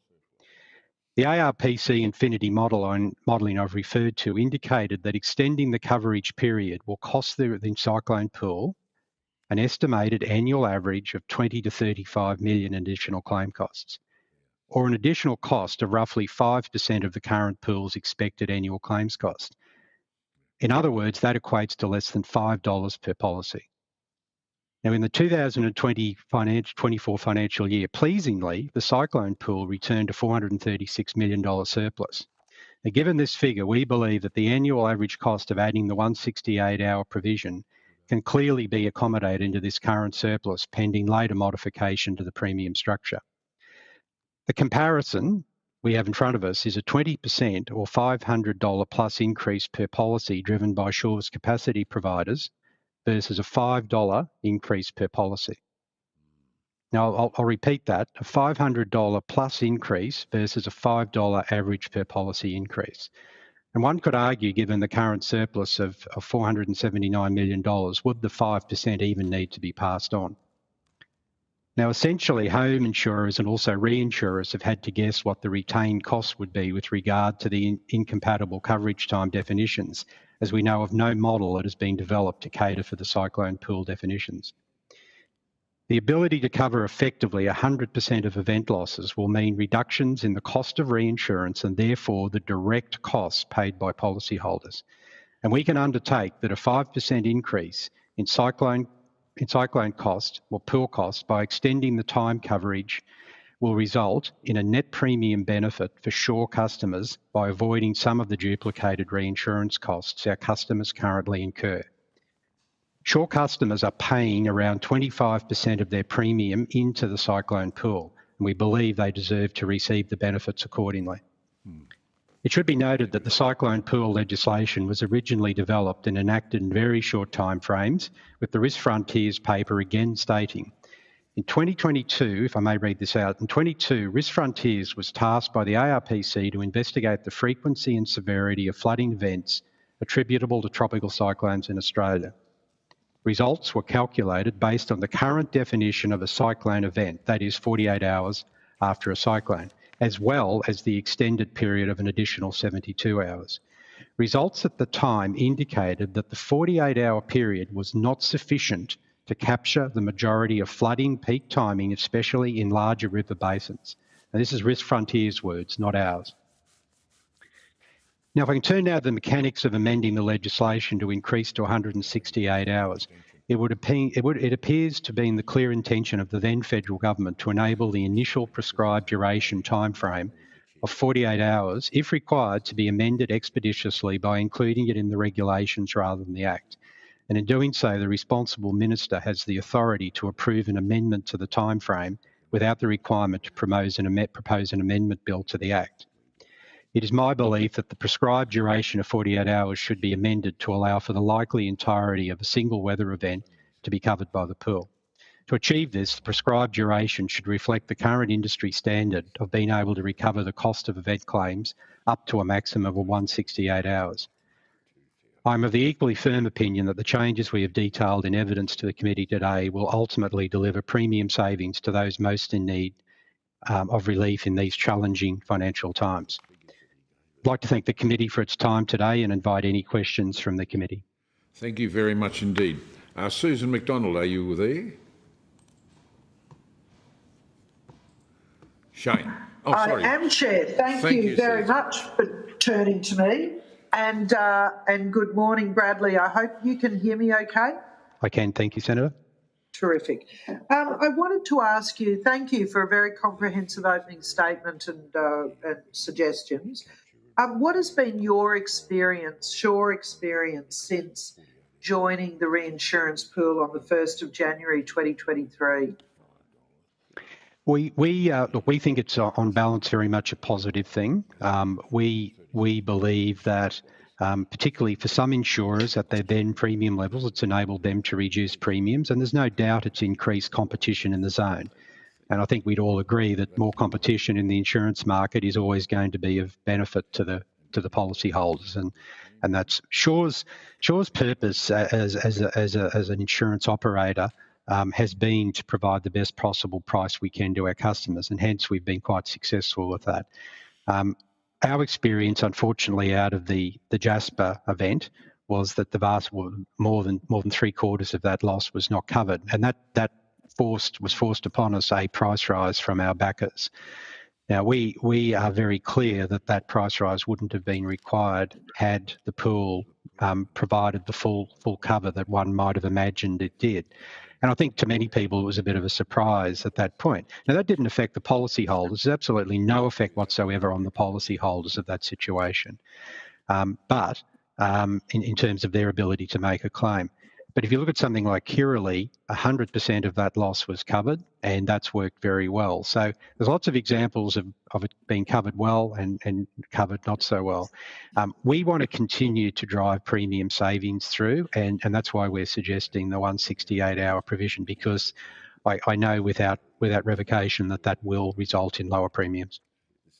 So do I take it then that you are you're a member of the Cyclone Reinsurance pool, and then you're still taking additional insurance or underwriting for the balance of that period for the 48 to 168 hours? Is that how you're managing it? That's exactly correct, Senator. And if you think about it from a reinsurer's viewpoint, they would do the modelling associated with what they think the loss is going to be.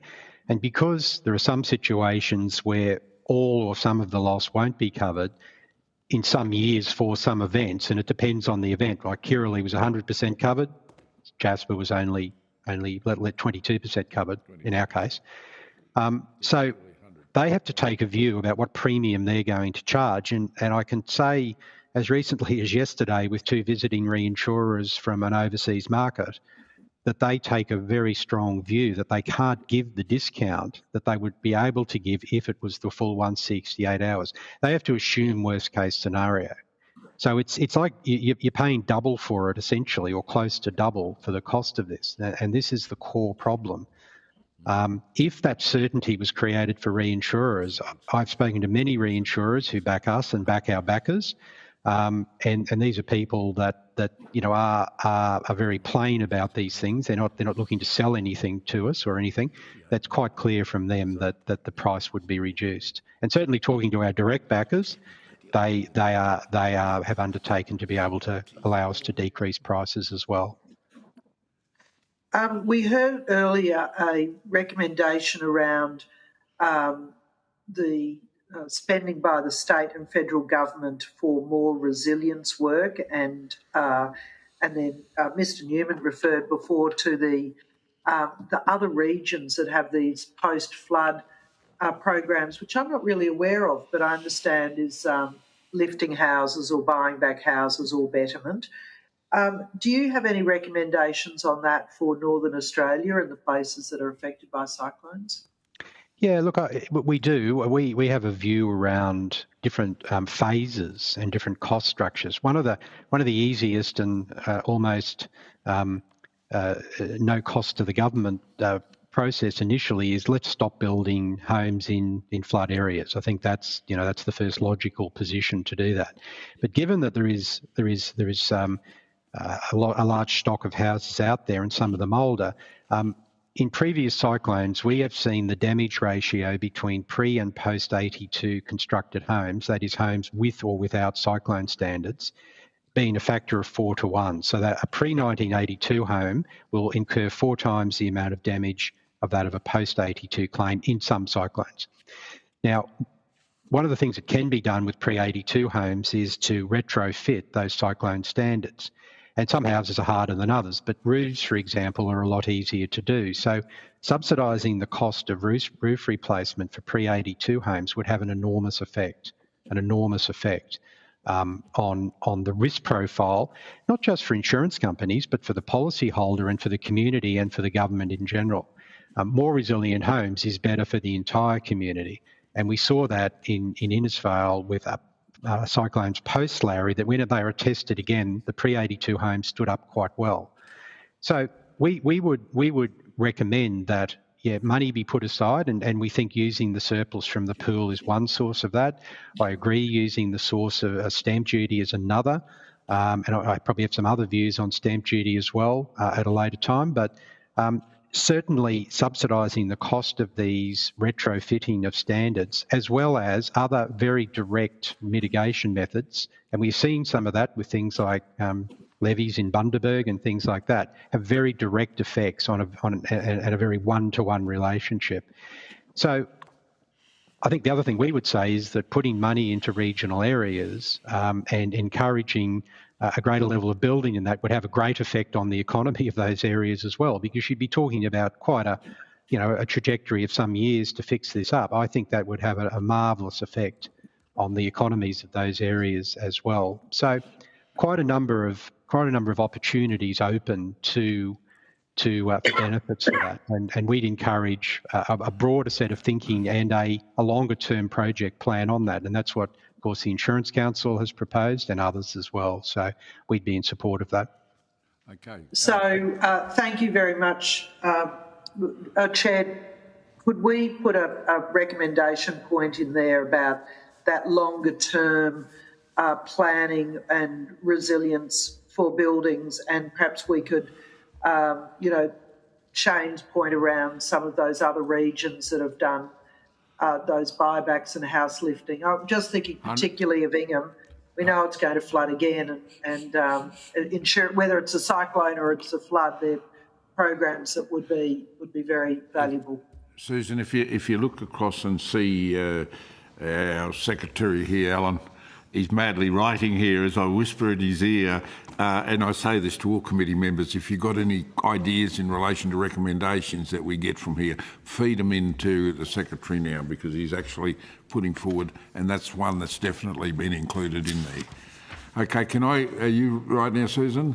Yes, thank you. Okay. Shane.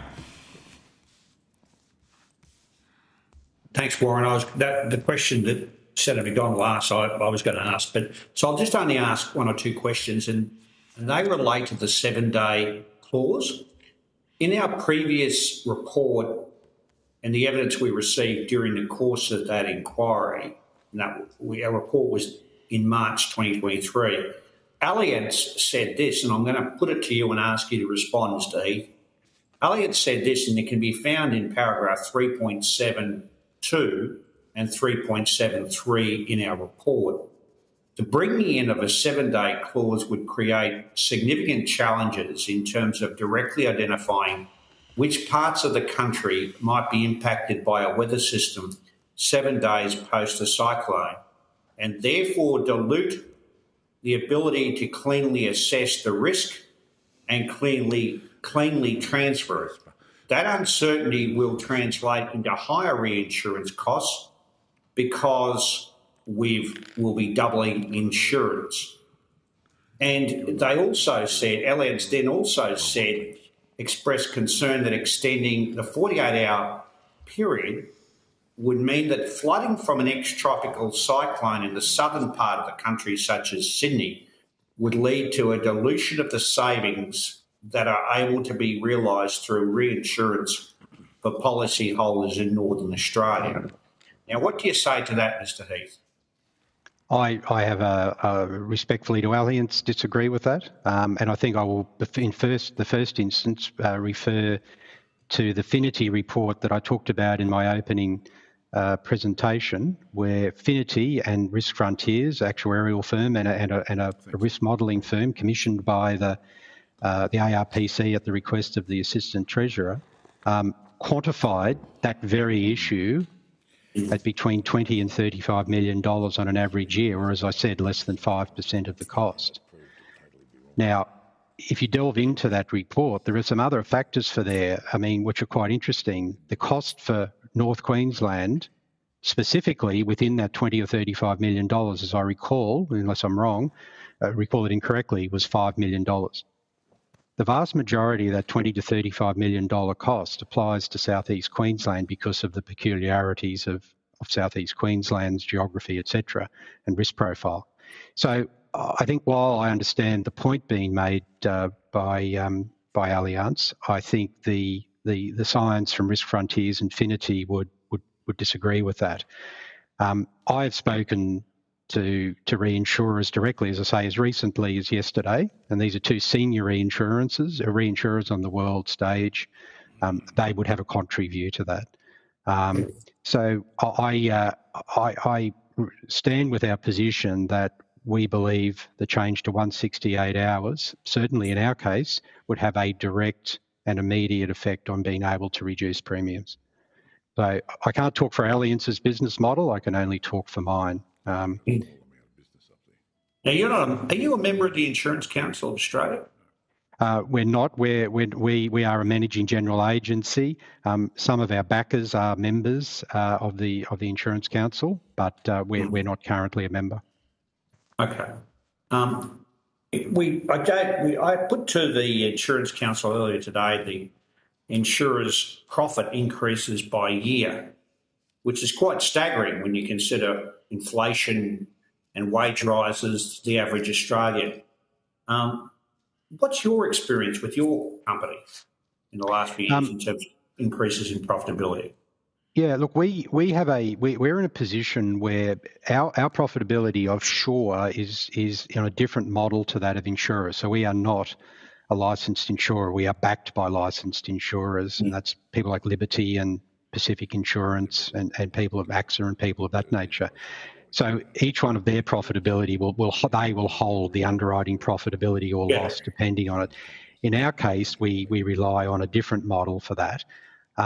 We have been our profit has been significantly affected by these events. And I would say, to take a sort of broader view without wishing to speak for the ICA or the industry, that the profit that insurers make will be very much dependent on different types of business that they underwrite. So some types, some classes of business will be profitable and others won't be. Home insurance has had a difficult longer-term trajectory in a price, in a profitability sense over a period of time. And typically, certainly with our insurance, we will have good years and we will have very bad years. So in an event where there's a big loss, we will have, and our underwriters will have a very significant loss year. In other years where there are no events, then there will be a better profit. So sometimes you have to look at it in respect of a longer term than just a 1 year reporting cycle. It's what is the product returning over a longer period. And I think that's the challenge for insurers about pricing, that we price for the long term and to be sustainable over that period. And that's how we set our pricing. So that's where it is very hard from year to year to try and determine what the nature of those profits are, if I may say that. And yet, there seems to be no acknowledgement of any sort of moral obligations to customers and social obligation to customers, because in that inquiry that was done by the House of Representatives economics inquiry, flood fade to future fairness, the public hearing was in Cairns and Townsville. One after another, people talked about, how difficult it was and how they felt that they'd been traumatised by the flood, but traumatised by the insurance industry thereafter as well through the process. Where do you think that moral and social obligation lies with insurance companies? Particularly, it's not just a contractual obligation. They're the people they deal with all the time. Look, I would agree entirely. I think everyone in the industry is trying to do the very best for their customers, and certainly we always want to do better than what we did each time. That's certainly an approach we have at Shaw. I've come from a background of other companies that I've worked for that have been in the auto club world, and that's very much a member-focused organisation. But talking to my colleagues over the years in the insurance industry, I would always say that the vast majority of people I would speak to have a very clear view of that obligation to policyholders. At the end of the day, we're an integral part and need to be an integral part of the community and the economy to underpin that growth and that stability and that resilience of a community. So there's absolutely no doubt about that. Can we do better as an industry along the lines you're talking about? We can always do better. I think it's something that you are never in a position where you would feel that you couldn't do better. And I think that's the response that's coming through from the industry in respect of those inquiries, that we all want to do better. We all know we need to do better.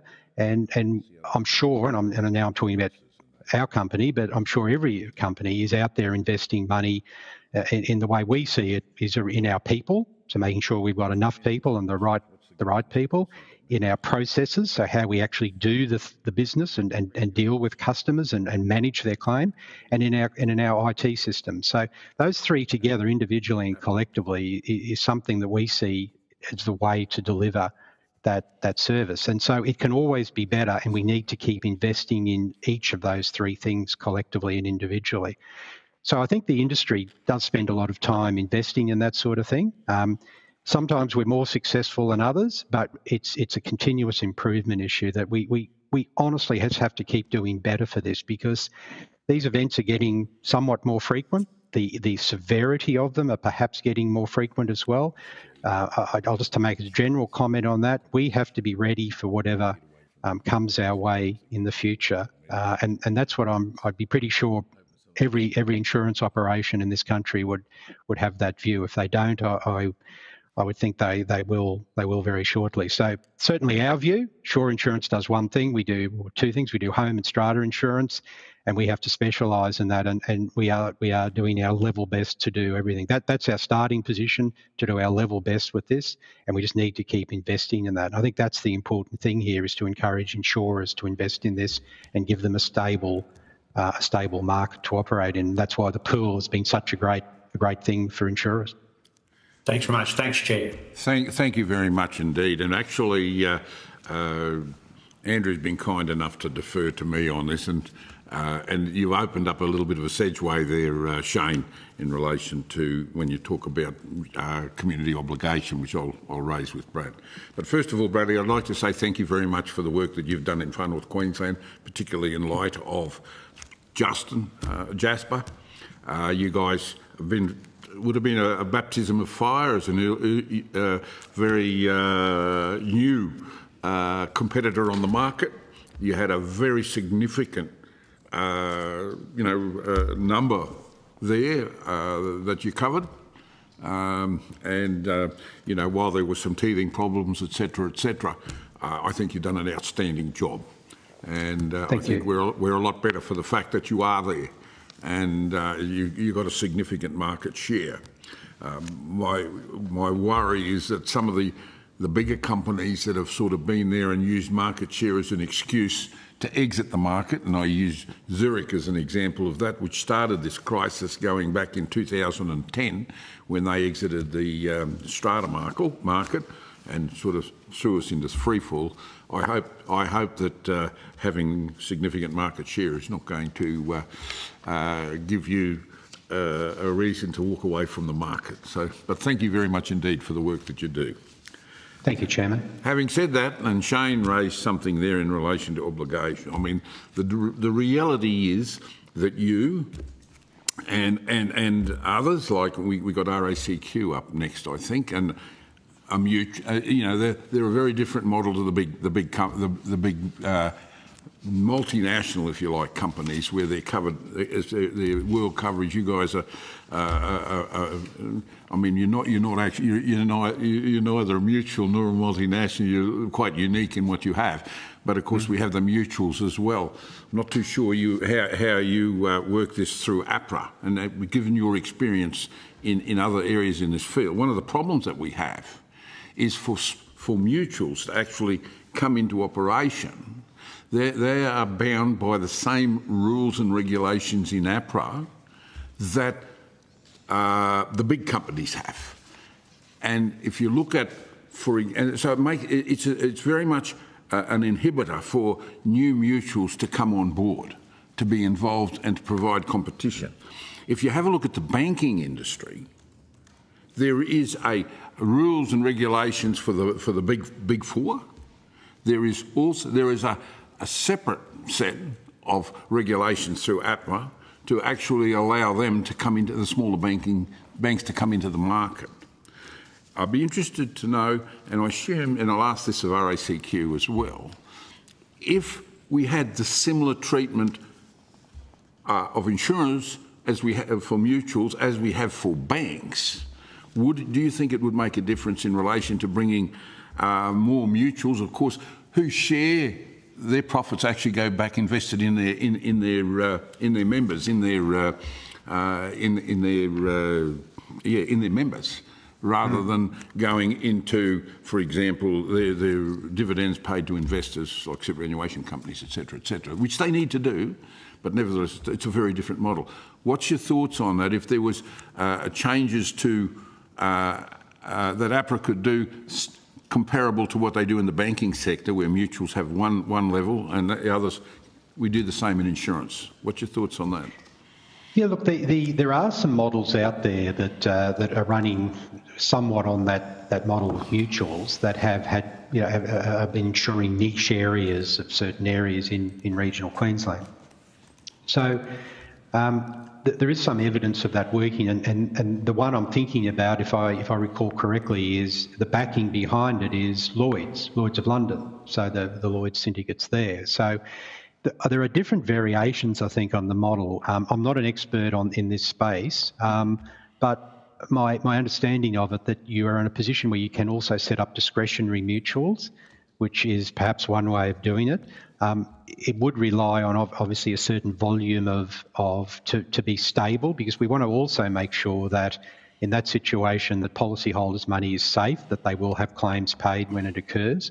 So these are the things that would need to be considered, and I dare say that's one of the things in APRA as a regulator of this space would be thinking is to how do we ensure that policyholders' money is protected and the insurer stroke mutual is around to pay the claim. I probably have when Shaw was formed, we had to come into the market from scratch, and there were barriers of entry for us to come in there. So in the big picture, and I would say this about business in general, barriers to entry in a market always need to be examined as to how you can make it simpler for those people that want to come into the market. But with all the caveat, of course, of protecting policyholders' money, ensuring that the mutual or whoever is around there at the end to pay the claims as well. I think the last thing we need, and many of us in the industry will remember the high-profile failure years ago of HIH. We don't want another situation like that where there's a loss of confidence in the insurance operation in a temporary sense. So I would probably take a view, Chairman, that a mutual is something that could be looked at, and sometimes you can set these things up to create the protection you need and free up the barriers to entry. So in the big picture, I'd encourage anything that encourages competition, to be honest. I just make that because the banks have found, APRA's found a solution for the banks versus the mutuals, and it's worked quite well. You can't say that we're at great risk, and I would have hoped that they could do the same thing in relation to insurances and mutuals, the smaller ones that come in. I just do that as an observation. Now, a couple of other things here. I think you rightfully you reinforced the reason why we should be extending from 48 hours to 72. And I think, while I appreciate the report that we put out in March with Alliance's comments in 2023, Jasper actually happened in December 2023, and that really highlighted the need to have that coverage because there was no damage whatsoever with the cyclone. And the rain bomb that was unpredicted that came behind it just sat in one spot for well over 72 hours, and that's what caused the damage. And so I think what you're saying there in relation to the cost to the pool, given that they got $436 million worth of surplus, would have made a big difference to the premiums, and it would have supported you guys from 22% to the next Kirrily, which was 100% of cover. And this, so I certainly appreciate your strong advocacy for that extension of time. It's interesting too that this Townsville event, and I'm not too sure what your coverage is there because you promote quite heavily in far north Queensland, but there will be zero cover for this one for Northern Australia for this because it's an unnamed event, even though it was created by a tropical low. Because it's unnamed, there will be zero cover from the pool. And I'm just wondering what your thoughts would be as if we expand the pool to cover flooding, as well as cyclone, or because most of the flooding events up there are generated by tropical lows, which will or will not become cyclones. So I'd be interested in your thoughts on that. Do you think that we should be looking at expanding the pool to cover these types of events? It's happening right as we speak today. Look, we would have a view that one consideration to be modelled and to costed and to be evaluated is the concept of a high-risk flood pool. Around about 10% of the market is subject to flood, but not all of that 10% is high-risk flood, and we're talking about people at people with homes that flood quite regularly versus homes that flood irregularly. Certainly, I believe the insurance industry can probably cost and can underwrite that most of that 10%, but the upper end part of that 10% is where the significant dollars of losses and the frequency. So we're talking about a frequency of loss there and a severity of loss there, and essentially the regularity and the cost of fixing the claim. We would believe that in conjunction with mitigation, with buybacks and other measures to reduce the size of that high risk area and the number of homes in that high risk, that a high risk flood bill be considered, because often when we see very, very high premiums quoted to customers, in a lot of cases that is because of their extreme flood risk, not necessarily because of their extreme cyclone risk. So we would encourage, and I'm just talking about the shore area, but it's obviously got other factors in other parts of Australia. We would take a view that a high-risk flood pool would be the thing that would have a significant effect to get more people in that category to be able to insure, because the concern at that end is the percentage of people that aren't insured because they just literally cannot afford the significant premium. So in conjunction with a reduction of that risk over a period of time through the various measures, whether it be mitigation direct for dams and infrastructure, or whether it be through buybacks or other things like lifting houses, or whatever the combination that is best determined, we would see that as one thing to look at, is a high risk flood pool. Okay, just finally, it was raised by the Insurance Council in relation to the amount of the impact on premiums, the amount of taxes that are collected by state and federal government, GST and insurance premiums, stamp duty. And there's a suggestion that some of that, instead of stamp duty, GST be more complex because you've got all the states got to agree to that. But with regards to stamp duty on renewals, there'd be a possibility of, if they're going to collect that, that money should be committed to mitigation as a means of helping to deal, as a state's contribution to mitigation. How do you feel about that? I think that's certainly one effective use of the dollars associated with that, and that's something that we would support. So let me say two things: that we would absolutely support that position if that was the determination as to how that revenue was best attached to a benefit to the community. And I've talked before about the sorts of things that could be looked at there. Separately from that, there is a second school of thought that could be considered as well, that stamp duty is one impost on the cost of insurance that reduces the participation rate and the affordability for insurance. One thing that could be looked at is changing the stamp duty formula to be worked out on the basis of sum insured, the value of the home, versus the premium. Because the much higher premiums are often associated not necessarily with high value homes, but with higher risk homes, and often they're in different socioeconomic areas that have a higher level of affordability issue associated. So one thing to think about is to change the basis of the calculation to say the higher sum insured homes pay a higher stamp duty than the lower sum insured homes. And I will say that I've been around for more than 40 years in the industry, and that's the way home insurance used to be more than 40 years ago in the Queensland market. It was based on the sum insured, not on the premium. Actually, that's a couple of viewpoints that could be considered concurrently, if you like, as for different benefits and different outcomes. Actually, that's a very good point. Yeah. Okay. I just in finishing up here, I note that you made a reference in mitigation to roof replacement for pre-1980s. Can I just remind you, though, in most Canada, I think all council areas, it is a council law that when you replace your roof, you have to put your cyclone tie downs, etc., on it. That is a requirement. There would be, and an average Colorbond roof has about a 40-year life.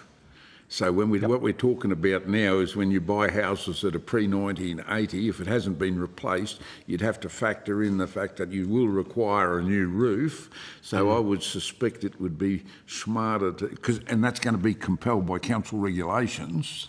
So I think it would be probably better to focus on other things like elevating the house and doing other things that would not be necessary as, if I could call, normal maintenance actions. You're going to have to do it anyway, replace the roof, because it's only got about a 40-year, 45-year life on a roof. So focus on other areas that don't have any life limitations on it. So I just make that. But thank you very much indeed for your time. We've gone over, unfortunately, but I really appreciate it. And thanks again, Bradley, for your time. Thank you, Chair and Committee. Appreciate that. Thank you. Rightio. Shane. We're going to move straight again because we can see they've been patiently waiting here, and I do apologise for the delays. I think I'll blame Shane Newman for these. So he's not in front of me. I can see him here now, but we'll blame him for the delays. I now welcome witnesses from RACQ via video conference. I understand that the information on parliamentary privilege and the protection of witnesses giving evidence to parliamentary committees has been provided to you. That's a nod. Yes, yes. For the Hansard record, if you could please state your full names and the capacity in which you appear before committee today. Can't hear you. Mute. Turn him on. That's better. David Carter, Managing Director and Group CEO of RACQ. Joshua Cooney, General Manager of Advocacy. Thank you. Can you hear now, us? I'll now invite you to make a short opening statement and then we can move on with questions. Over to you guys. Thank you, Chair.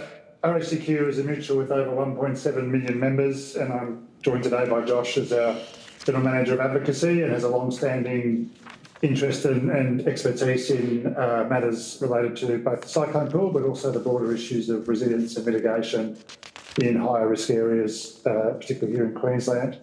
You may be aware that RACQ has announced a partnership with IAG, subject to regulatory approvals. In the meantime, RACQ is continuing to manage our insurance business, our policies and claims as normal. RACQ remains strongly committed to advocating for affordable and accessible insurance and supporting efforts to negate and lessen the impacts of severe weather that is synonymous with Queensland. And in fact, we'll soon release our federal election priorities report, which calls for the next federal government to act on removing the double tax on insurance, delivering risk-reducing infrastructure, supporting more resilient homes, and improving land use planning and construction codes. If these measures are ignored, then more households will find insurance unaffordable, leaving them unable to financially protect their homes or access a home loan. RACQ has not changed our position on the pool since we last spoke with you in April last year. We supported a pool when it was announced by the previous government, and it must be said it has delivered some benefits. When we joined, the pool delivered a premium relief through reduced reinsurance, totalling approximately $43 million across our home portfolio. We have honoured our commitment to pass through the exact ARPC premium for each household. However, we maintain that the pool could have been a lot better than what was originally ultimately legislated. We continue to support a well-designed pool as one part of this broader package. Our previous recommendations to the committee remain unchanged and include that the policy parameter of budget neutrality that was imposed on the pool should be challenged and opportunities for subsidisation should be explored. The pool should be expanded to at least provide cover for all flood damage caused by cyclone and replace the existing 48-hour claims period with 7 days to align with global reinsurance terms and expand the pool to cover motor insurance. Post-implementation, the challenging fact remains that North Queensland continues to pay higher premiums and higher tax, both GST and stamp duty, for a lower sum insured compared to the whole of Queensland. As of 31 December 2024, our average insurance premium in North Queensland is $2,839 for a sum insured of $517,993 and tax included of $565 in that premium. This compares to the whole of Queensland average of $1,878 of premium for an average sum insured of $644,986 and tax of $374. Northern Queensland is paying 50% more on premiums, being charged higher taxes, but have lower sums insured. This has not materially changed since we last spoke with you in April 2024, and the figures we presented were similar. The committee may remember that RACQ stated that the pool would not achieve the policy objective of improving insurance affordability in cyclone-prone areas due to its design.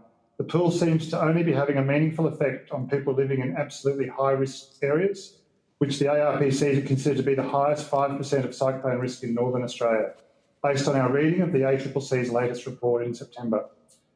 RACQ's earlier submissions on the pool have highlighted that as designed, 1 in 2 cyclones over the preceding 40 years would not be substantially covered by the pool.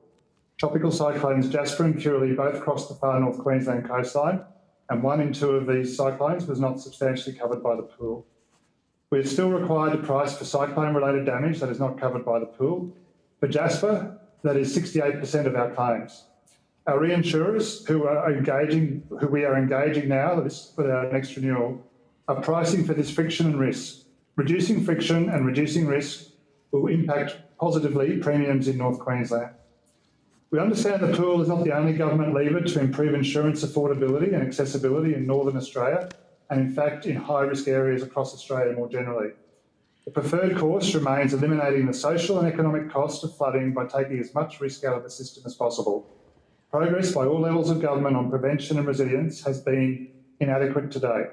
We are closely aligned with the ICA and the rest of the industry on this issue, as well as the need to address the double tax on insurance.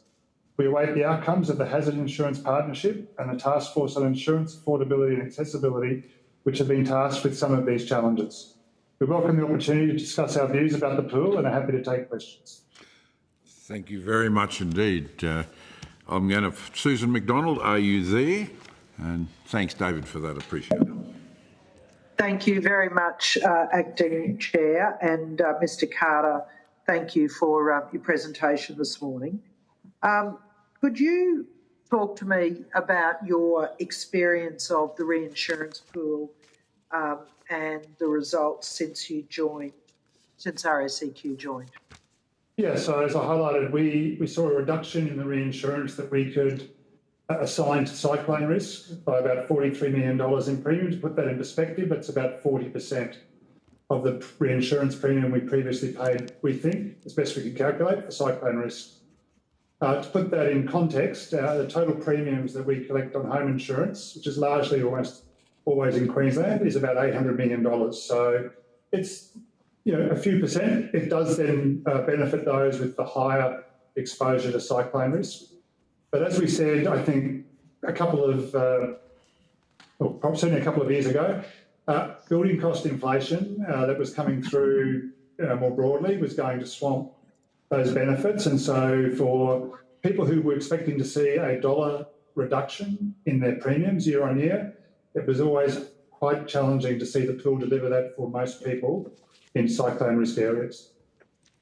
Would you agree, though, that there, as at least the cyclone reinsurance pool, and I acknowledge the increase in cost, but that it has at least provided a mitigating element to those increases? I know personally my insurance in North Queensland has gone down, and so I assume that it was partially the reinsurance pool offsetting increasing costs. Yeah, we committed right up front that we would pass the exact premium through that the ARPC assessed for each property or address, and we've done that. And we saw a lot of properties, the cyclone cost of their premium reduce, in some cases materially. We did see some go up materially, but that's probably reflective of the risk. So it has helped keep a cap on what the increase could have been for people. The average increases last year were early double-digit percentages. It would have been higher if the cyclone pool hadn't been in operation. Earlier today, we've been speaking about some of the mitigation programs that could be, we could spend more money, or we, the royal we, being the state and federal governments, on programs that are strengthening strata title buildings and homes. But we also talked a little bit about some of the other programs that are in other parts of the country about lifting houses. I've been in Ingham for the floods, and so I'm just looking about, we know that community will flood again. What more can we do to ensure that this is not an every flood event? Is that something that you'd support, or could you speak to that, please? Yeah, we've certainly seen success with the Resilient Homes Fund here in Queensland, which, as you probably know, I'm sure Shane particularly knows, was rolled out with the 22 floods. And you can see that having positive impacts. Hopefully we don't have to test it, but no doubt we will. Where people have either sold their house back and it's now parkland in areas that always flood, or alternatively they've been able to raise their house up on higher stilts effectively. And as long as councils never give those owners in the future permission to build in underneath, then those homes should be significantly protected in future. Our perspective would be that if we can't remove the GST and stamp duty on premiums in high-risk areas, why not allocate those funds to boosting the Resilient Homes Fund? Both the federal government and the state government contribute to that fund today. GST and stamp duty are almost half and half in terms of the tax on premiums. So a bit like road excise or fuel excise, ostensibly 100% of that goes to road building. Why not have a significant proportion of GST and stamp duty on particularly Northern Australia premium, but also flood-prone areas more broadly in Australia, go into Resilient Homes Funds, managed, whether it's managed by each state or whatever. But, we think that is a good thing. I mean, I'll give you an example. It's not in Ingham. We have been unable to get into Ingham. Maybe we have been able to overnight, but we haven't been able to today. But my lead on insurance visited one of our members in Townsville. In 2019, they had a metre of water through their home. That's all been fixed. This time they've had 15 centimetres of water through their home, which is a better outcome. But they're still going to probably need a lot of that house rewired, because the wiring, the power points are typically in most houses quite low to the floor.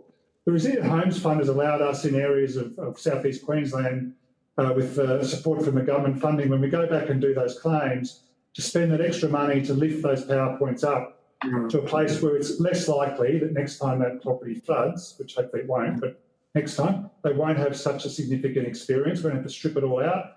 We won't have to find all of those trades, and we won't have to get them out of their house for extended periods of time. Yeah, well, we know that the amount that the state and federal governments have collected in taxes over the last few years, since the prices really leapt up, is hundreds of millions of dollars, and only a fraction of that has been spent on resilience. So that's something that I think this committee, I'll certainly be very keen to push how we spend more of that. And I think your example of more resilient homes is well made. Yesterday, the butcher in Ingham, he's got quite the plan. He lifts his generator up high, he plugs the freezer in when he knows the water's coming, the cold room in, comes in the next day and hoses out the shop, and he's open for business again. And yet there were homes and businesses that flooded that were completely unprepared this time. And yes. Also, I think the warnings, I wonder if you've got any recommendations on warnings for cyclones and floods. The people who seem to be the most prepared were those watching some of the more modern cyclone watches and storm watching sites. The warnings that we had were quite late, and people were still thinking they had time to, move their much-loved, done-up, Ford or move their belongings higher, and they just didn't get time. So do you have any recommendations on warnings and how we could do that better? Weather is becoming less and less predictable, I think, is probably our answer. We don't have expertise in predicting it, but I think I heard earlier when we were watching the previous session, I think Warren talked about Jasper, how that water cyclone came, hit the coast, and then just stopped on top as a significant rain depression. That wasn't what was predicted. It was predicted to go across past the range and keep going west, and that's what really caused a lot of that flooding in Jasper. Our observation of what's playing out in North Queensland at the moment is that it just keeps recycling itself, and not only recycling itself, but it's coming back in and hitting the same area over and over again. And that was February 22 in southeast Queensland to some extent as well. So I don't know how predictable all of that is. So if there are better ways of doing it, then that would be good. The more warning people get that a flood is coming or a cyclone is coming, the more they can prepare. All right, but so the resilience work is perhaps the better place for us to focus. I agree. I think We don't know where the flood will emerge. We know the areas, or the cyclone, we know the areas that are more prone, but each one seems a bit different. And if we can avoid that, I think the work that was done, or the decisions that were made in the early 1980s for far north Queensland around building standards, to improve those, to make homes and renovations post that period far more resilient to severe cyclones, has benefited both the community but also the insurance sector. It really would take a very large cyclone now to cause significant damage in some of those areas, because we've had 40 years of those standards being in place. Probably the bigger concern, if some of the long-term projections are correct, some of those cyclones are going to head further south, where the building standards don't have you building to those wind ratings, and that might be a challenge. Okay. Thank you. My final question, Chair, as you wrap it up. We're running out of time. Yes, thank you. Okay. Just on notice then, would you be able to provide information on what you're seeing in terms of insurance coverage, people dropping out of the system or underinsured? But the other one that I'm interested in is excesses. Yes. Are you seeing an increase in the amount of excesses that people are taking in order to afford their insurance premium? Yes, we will send you some more detail. The short answer is we have seen excesses increase. It's part of affordability. We have seen coverage on contents often being reduced or dropped altogether. And we have seen some people reduce their sum insured, which we take to be an affordability issue, but is a risk, obviously, if the home has to be fully replaced. Okay. Thank you very much. Thank you, Susan. Shane. Just to explore that issue of the Resilient Homes Project, the $741 million of Commonwealth and Queensland, for example, they had, retrofitting, home raising, voluntary buyback. It was very specific in terms of the cut-off, the eligibility. There had to be in a natural disaster, a disaster recovery funding arrangement. It had to be in an area that had been activated, and it had to be very, very limited. Have you thought a bit about how we can expand that? Because if we got a national program, we'd have to talk about eligibility. We would more broadly, do you say Larry, Jasper, Yazi, for example, in North Queensland? Or do you say in South East Queensland, for example, those sort of resilient homes program, because it would apply not just in North Queensland, but south. Do you say 74, 2011, 2013, 2022 floods? So we need to think about the eligibility. Have you thought a bit about that? Yeah, the modelling on cyclone, the data and the modelling is now very advanced. So cyclone risk is quite good. Flood risk is maturing in terms of modelling capability. I think it should be based on the modelling and the data. I think I heard Brad Heath talk about extreme or high and extreme flood risks, and 10 or 12% of the houses. And it's not just in Queensland; it goes through the eastern seaboard, or not just the seaboard even, but New South Wales is increasingly experiencing these big tropical rain depressions and widespread flooding that follows. So the modelling is coming along, and our view would be, if you're in a high and extreme flood risk area, your house needs to be made more resilient. What we don't know is whether the next flood is going to affect you or not, but we know there's a higher chance it will. And the social cost of people having water through their home, having to throw possessions out, being out of their home potentially for months and months and months on end, is something we should be mitigating up front by not having to have people incur it. And if we can reduce the risk, we'll reduce the premiums. And finally, Chair, one of the big problems we had with the Resilient Homes program was the flood data, for example, the data, whether it's in Western New South Wales or the Northern Rivers area or South East Queensland, councils were saying this, you weren't flooded, you weren't affected.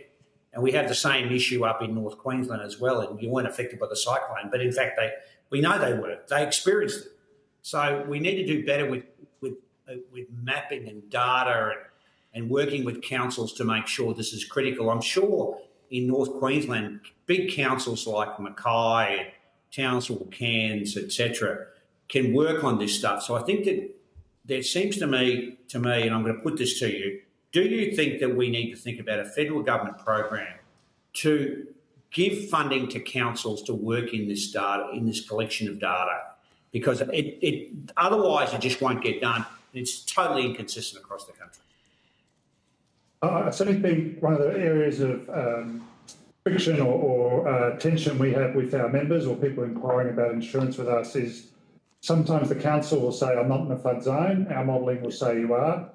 Potentially both of those are wrong in some respects, but we've got to try and lift the recency of the modelling up and keep it current. And, you know, if that also then was able to be used to inform land use, development approvals, built form approvals, so what type of house can go on, that would be a big step forward. Yeah, that's great. Thank you very much. Thanks, Chair. Thanks, Shane. Okay, Andrew. Thank you, Chair. Mr Carter, just has RACQ passed on the savings generated by the Cyclone Reinsurance pool to their customers? Have they passed those savings on in full? Yes, we have a process to make sure that the premium we levy for Cyclone is the same as the premium that we are paying the ARPC, and we do it at address specific to each address. So if the ARPC says one address is $300, that's the amount of Cyclone premium that is in the premium for the member. Thank you. So my goal is just to reduce insurance premiums in Northern Australia. I note a little bit of hesitancy from your group, if I can use those terms, about the reinsurance pool. So what is the best mechanism, given the fact that I just want to reduce insurance premiums for the people in Northern Australia? Tell me what it is. We think it's inevitable that the pool will need to be subsidised because the pool gets a benefit by you know, the ultimate diversification for cyclone risk for the country of Australia is achievable by this pool because it covers anywhere that a cyclone can occur, and not just one insurer's portfolio. So that's a benefit. That's worth a few percent, presumably. And then the pool doesn't seek to make a margin on the capital required, so there's another few percent.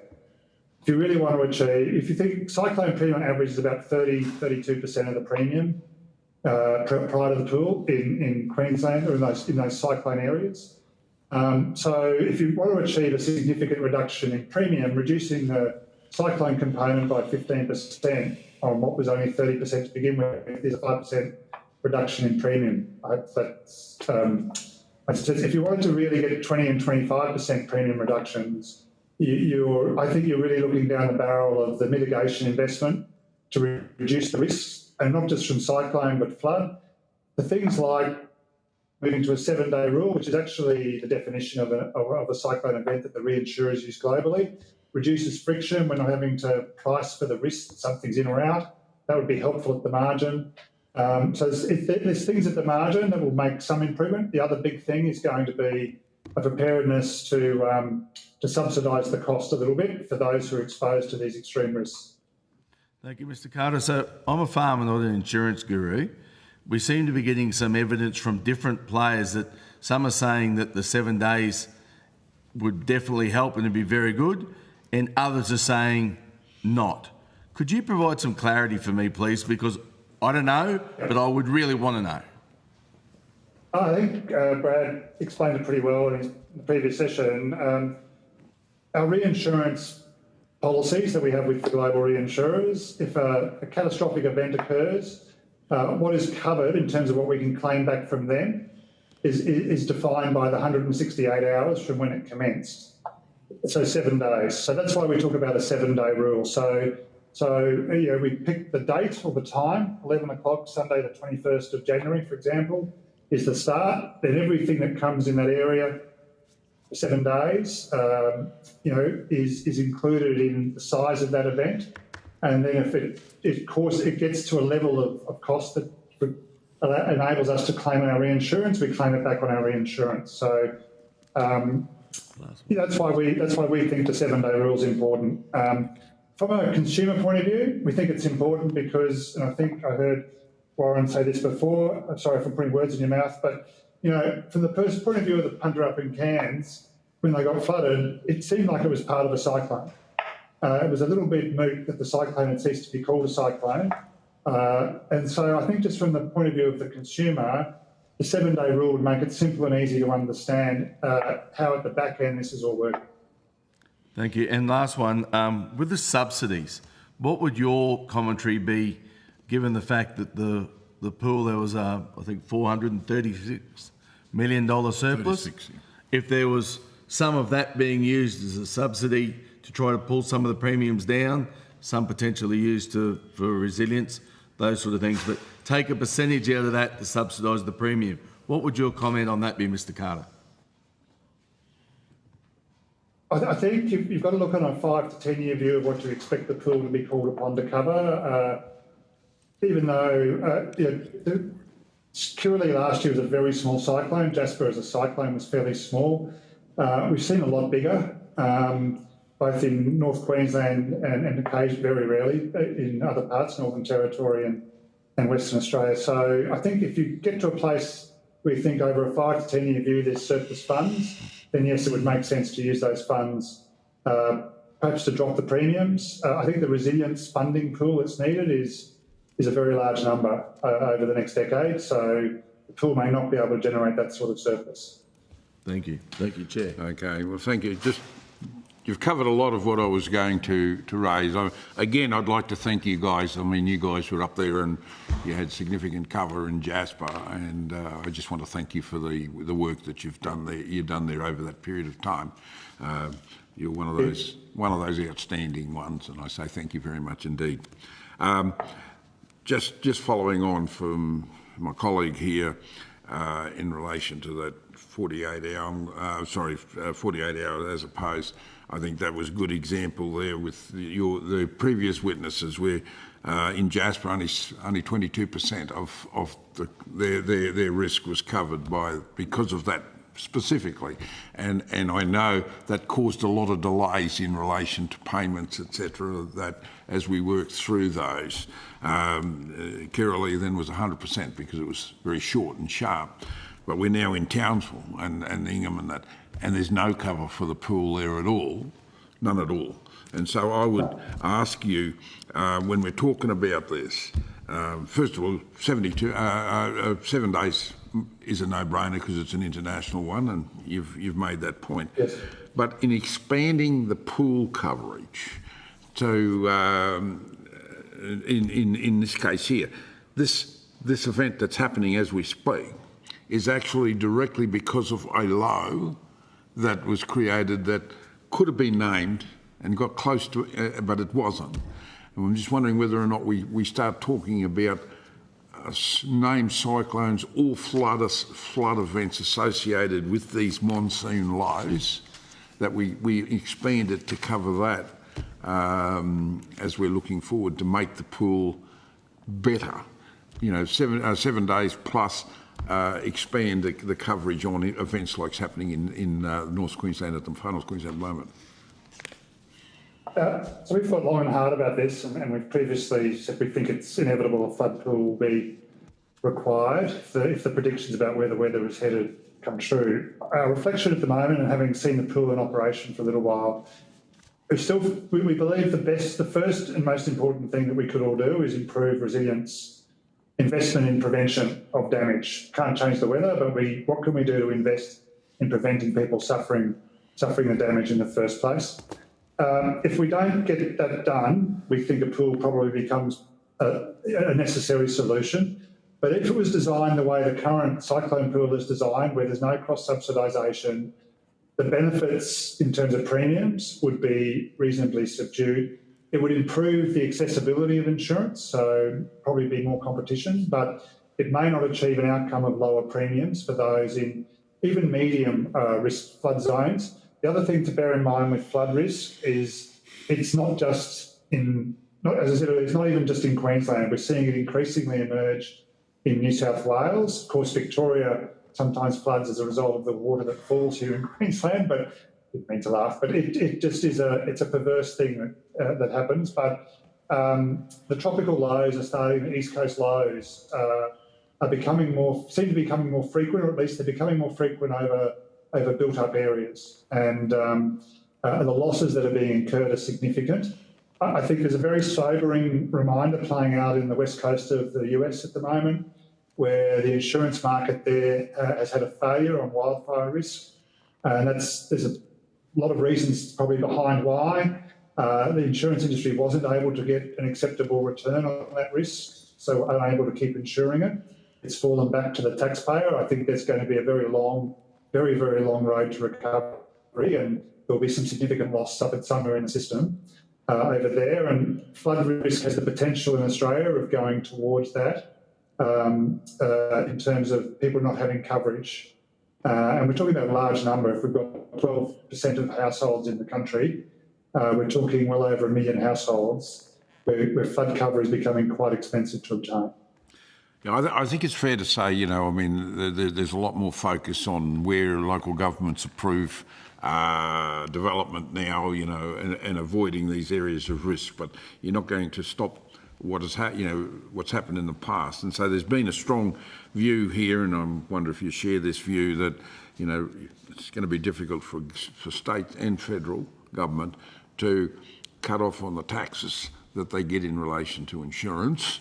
Yes. But if there was a decision where those taxes that are claimed go into mitigation, the amounts go into practical mitigation in the areas yes. where there is a risk, is that something that you guys would support?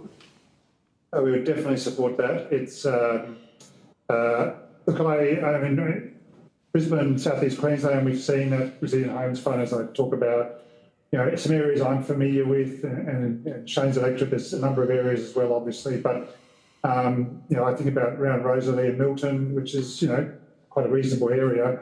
We're seeing areas that always flood when you get big storms, where there's now green grass. The house has been removed, or the house is now 6 metres in the air, and being supported with that fund. And what we can predict now with reasonably high confidence is those people will not suffer flooding again unless it's an enormous flood, which is highly unlikely. So those things are really important, and those funding that from the stamp duty and the GST that's collected, it's got to be funded anyway. And I think that would be helpful to be able to put it back into the areas where the money is coming from in the first place. Okay, well, thank you very much. Finally, you heard me ask the same question of Shaw in relation to access into the insurance market by mutuals as a true mutual, and I've had this experience dealing with it. The way in which the APRA deals with the banking industry in relation to mutuals and the larger banking system is very different to the way they deal with insurance companies. Now, one of the things is the model that mutuals have means that there's a better opportunity of passing on savings to insurers rather than to investors, just the nature of the beast.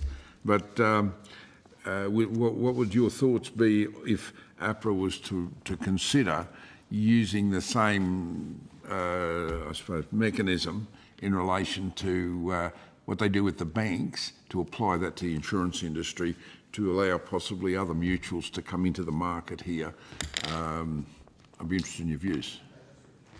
Yeah, I think we have obviously both a small bank and an insurance business. I think overall APRA does a good job on behalf of the country. As a country that is a net borrower from overseas, we need confidence in the financial system. Capital is probably the key challenge, whether it's a mutual or not a mutual. The volatility and risk in home insurance is such that, you know, from year to year, you might make a profit, you might make a loss. And that's writ large in the Australian insurance market, and particularly for insurers like us with large exposures in Queensland. That's what we see. And so capital is really important. It's hard not to have the same capital standards. I think the ancillary and adjacent costs of regulation, whoever the regulator is disproportionately impactful on smaller players than on bigger players. And that if there are opportunities there to make that easier, that would be welcomed. It would lower the cost and complexity of running the business. But I think the capital standards in insurance are pretty important so that we avoid failures. And I think, to be honest, APRA's got those settings in a pretty fair place on capital. I think the other aspects of regulation and the costs there are making it harder and harder for smaller players. And what you're seeing now in banking play out is a lot of small mutual banks start to consolidate and merge, and part of that will be driven by the costs of running their licence. So you're suggesting that it would be a greater risk for insurers than what there are for mutual banks? I think the volatility in a home insurance portfolio, reinsurers are not as prepared as they were a few years ago to effectively underwrite your profit risk. They want to underwrite your balance sheet, and that means you've got to take some losses from year to year if you have bad weather, and that's why the capital is there. And I think those calibrations are probably about right, even though means we've got to have a lot of capital because we have a book that's exposed to a lot of weather. But it has enabled us to manage through several bad years in a row. Okay, well, thank you very much indeed to both yourself, Mr. Cooney, for your time. It's greatly appreciated. If you have anything else you'd like to submit, if you could do that in relation to this, if you could do it by the 24th of February. And I'll say to our committee members, if you've got any further questions you'd like to put to RACQ, again, if you could get them in as quickly as possible, so you give the opportunity to record. We need to get this report done as quickly as possible, and so yes. Important to have that. And thank you very much indeed for your time. Thank you for your time. Thank you. Now, I know now we now have the ACCC is next. If you could just give us 5 minutes. It's called an old man's break, rather than the 15 minutes allocated. And I say to anybody, if you'd like to come down, have it. There's something to nibble here. There's a cup of coffee, cup of tea. Please feel welcome to come down and help yourself. Don't be shy. And we'll be back in 5 minutes. Thank you very much.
Goodness me, we're 20 minutes late. I now welcome, and I do apologise for that. Sometimes the time frames here are quite compressed. I now welcome witnesses from the Australian Competition and Consumer Commission. I remind committee members that the Senate has resolved that an officer of a department of the Commonwealth or of a state shall not be asked to give opinions on matters of policy and shall be given a reasonable opportunity to refer questions asked of the officer to a superior officer or to a minister. This resolution does not preclude questions about asking for explanations of policies or factual questions about when and how policies were adopted. I understand that the information on parliamentary privilege and the protection of witnesses giving evidence to parliamentary committees has been provided to you. Yes. And for the Hansard, if you could please state your full names and the capacity in which you appear here today. Thank you, Chair. Nicole Ross, Executive General Manager of the ACCC's Infrastructure Division. My name's Michael Eadie. I'm the General Manager of the Insurance Monitoring and Financial Services branch of the ACCC. Okay, if I could invite one of or both of you to make a short opening statement and then we can go from there. Thank you. Thank you, Chair. As the committee is aware, government tasked the ACCC with a price monitoring role in relation to the Cyclone Reinsurance pool in 2022. We've now released 3 reports and our 4th report is due later this year. Our insurance monitoring role ceases in 2026. I'd like to share some brief observations from our most recent report and comment on some of the outstanding affordability challenges facing insurance consumers in Northern Australia. The ACCC released its 3rd insurance monitoring report in September 2024. In that report, we observed evidence of some premium relief driven by the pool in certain regions facing higher risk of cyclones. However, the cost savings generated by the pool have been offset to varying extents by other cost increases affecting insurance markets. Premiums remain very high for many consumers in Northern Australia and are generally rising around the country. Our community engagement has reinforced the importance of more affordable insurance for many Australians. High and rising premiums threaten the livability of many Northern Australian communities. We have heard consumers say that the cost of insurance for their home or small business has become prohibitive, forcing them to risk underinsurance or go without insurance at all. Even if premiums have been falling for some consumers, and we have seen median strata prices fall in some high-risk cyclone areas, it doesn't mean insurance is necessarily more affordable or easy to obtain for everyone. For many people hoping for benefits from the pool, it has been a long transition. Where there continues to be other significant risks and factors that are acting together to sustain very high premiums, then that may ultimately limit the Northern Australian community's perceptions and expectations of the impact of the pool. The ACCC itself does not have a role to change the pool. Our first priority has been to develop an evidence base, including data, to help government evaluate whether the pool is working as intended. We note that the government will be conducting a review of the pool later this year, as required by legislation. The ACCC believes that there remain significant merits in the recommendations we made in our Northern Australian Insurance Inquiry to improve how insurance markets work for consumers. In our view, the pool alone will not solve the very acute insurance affordability challenges facing some people in Northern Australia. As such, alongside our core monitoring task, we continue to consider what else may assist or supplement the pool to improve consumer outcomes in insurance markets, drawing on our Northern Australian Insurance Inquiry and findings from our current monitoring role. Where opportunities have arisen, we have actively contributed to processes inquiring into insurance issues, including parliamentary inquiries and other reviews. We welcome any questions. Thank you very much indeed. And actually, I've just got a text from Susan. I'm going to go straight to Shane. To finish on the last point, what may assist? You sort of continue to do it, not just the monitoring, but what may assist. Can you elaborate on that? What's your conclusions based on your report and evidence? So the ACCC conducted a review between 2017 and 2020 in the Northern Australian Insurance Inquiry. We had 38 recommendations in that report, which covered a range of different aspects of the market. and we think that many of those are still valid ones today. I don't want to list the whole lot of them, but I think a lot of the recommendations from that report are still applicable ones that could be considered in the current context. Okay. There was high expectations for the Cyclone Reinsurance pool. Would it be fair to say that the response and the outcome has been underwhelming? Do you think that would be a fair comment? I understand why you're asking that question in that way. I think what I would say is that the pool was designed with a long transition period, and we're still seeing the effects playing out. So we've got a 5-year monitoring task here that we're conducting, and the first of those reports that we handed to the minister and then made public at the end of 2022, no insurer had entered the pool yet. Even by the second one, we were in a situation where only a couple of insurers were in. The third report, which we did last year, there were still small insurers that hadn't entered yet. So I don't think it's fair to say that the pool hasn't delivered. I think we're still seeing that process play out, and we're seeing we'll have a better idea this year and next. In particular, now that all insurers that should be in the pool are in the pool, we'll have a much clearer idea of what's happened and what's taken place. But even that said, our 2024 report did find evidence of effects of the pool as insurers were starting to transition in, as consumers' pricing was starting to change. So I think there's two ways of responding to your question. One is, firstly, it's a long process, and secondly, we are starting to see those effects, and I think we'll see those effects even clearer in reporting this year. That sense of immediacy in terms of premium reduction, that hasn't been the outcome, has it? And the purpose of the pool seems to be the improving the accessibility and affordability of insurance in Northern Australia. And that remains a moot point, still debatable. A moot point. It's still up for debate as to whether it's going to achieve what was expected. I think we're still seeing that. I think if your question is, sorry, let me start again. Yes, we're still seeing that effect play out. So we're not at a point yet where we can judge exactly what's happened. I know there were various estimates made at the start when the pool was announced about savings that might be achieved, and I know that some consumers were expecting to see those straight away. The pool was brought in and they were expecting to see those on their next bill, and certainly that hasn't happened, but we are seeing the effect of the pool start to play out now. Now, you talked about your 5-year price monitoring report. Is that the reporting period? And then earlier on you talked about the 2026 cessation of your price monitoring obligations. Is that the case? Am I talking about the same thing there? That's right. So our role commenced in 2022, and we're required to deliver at least 5 reports and 1 per calendar year, so 2022, 23, 24, 25 and 26. So our final report will be by the middle of next year.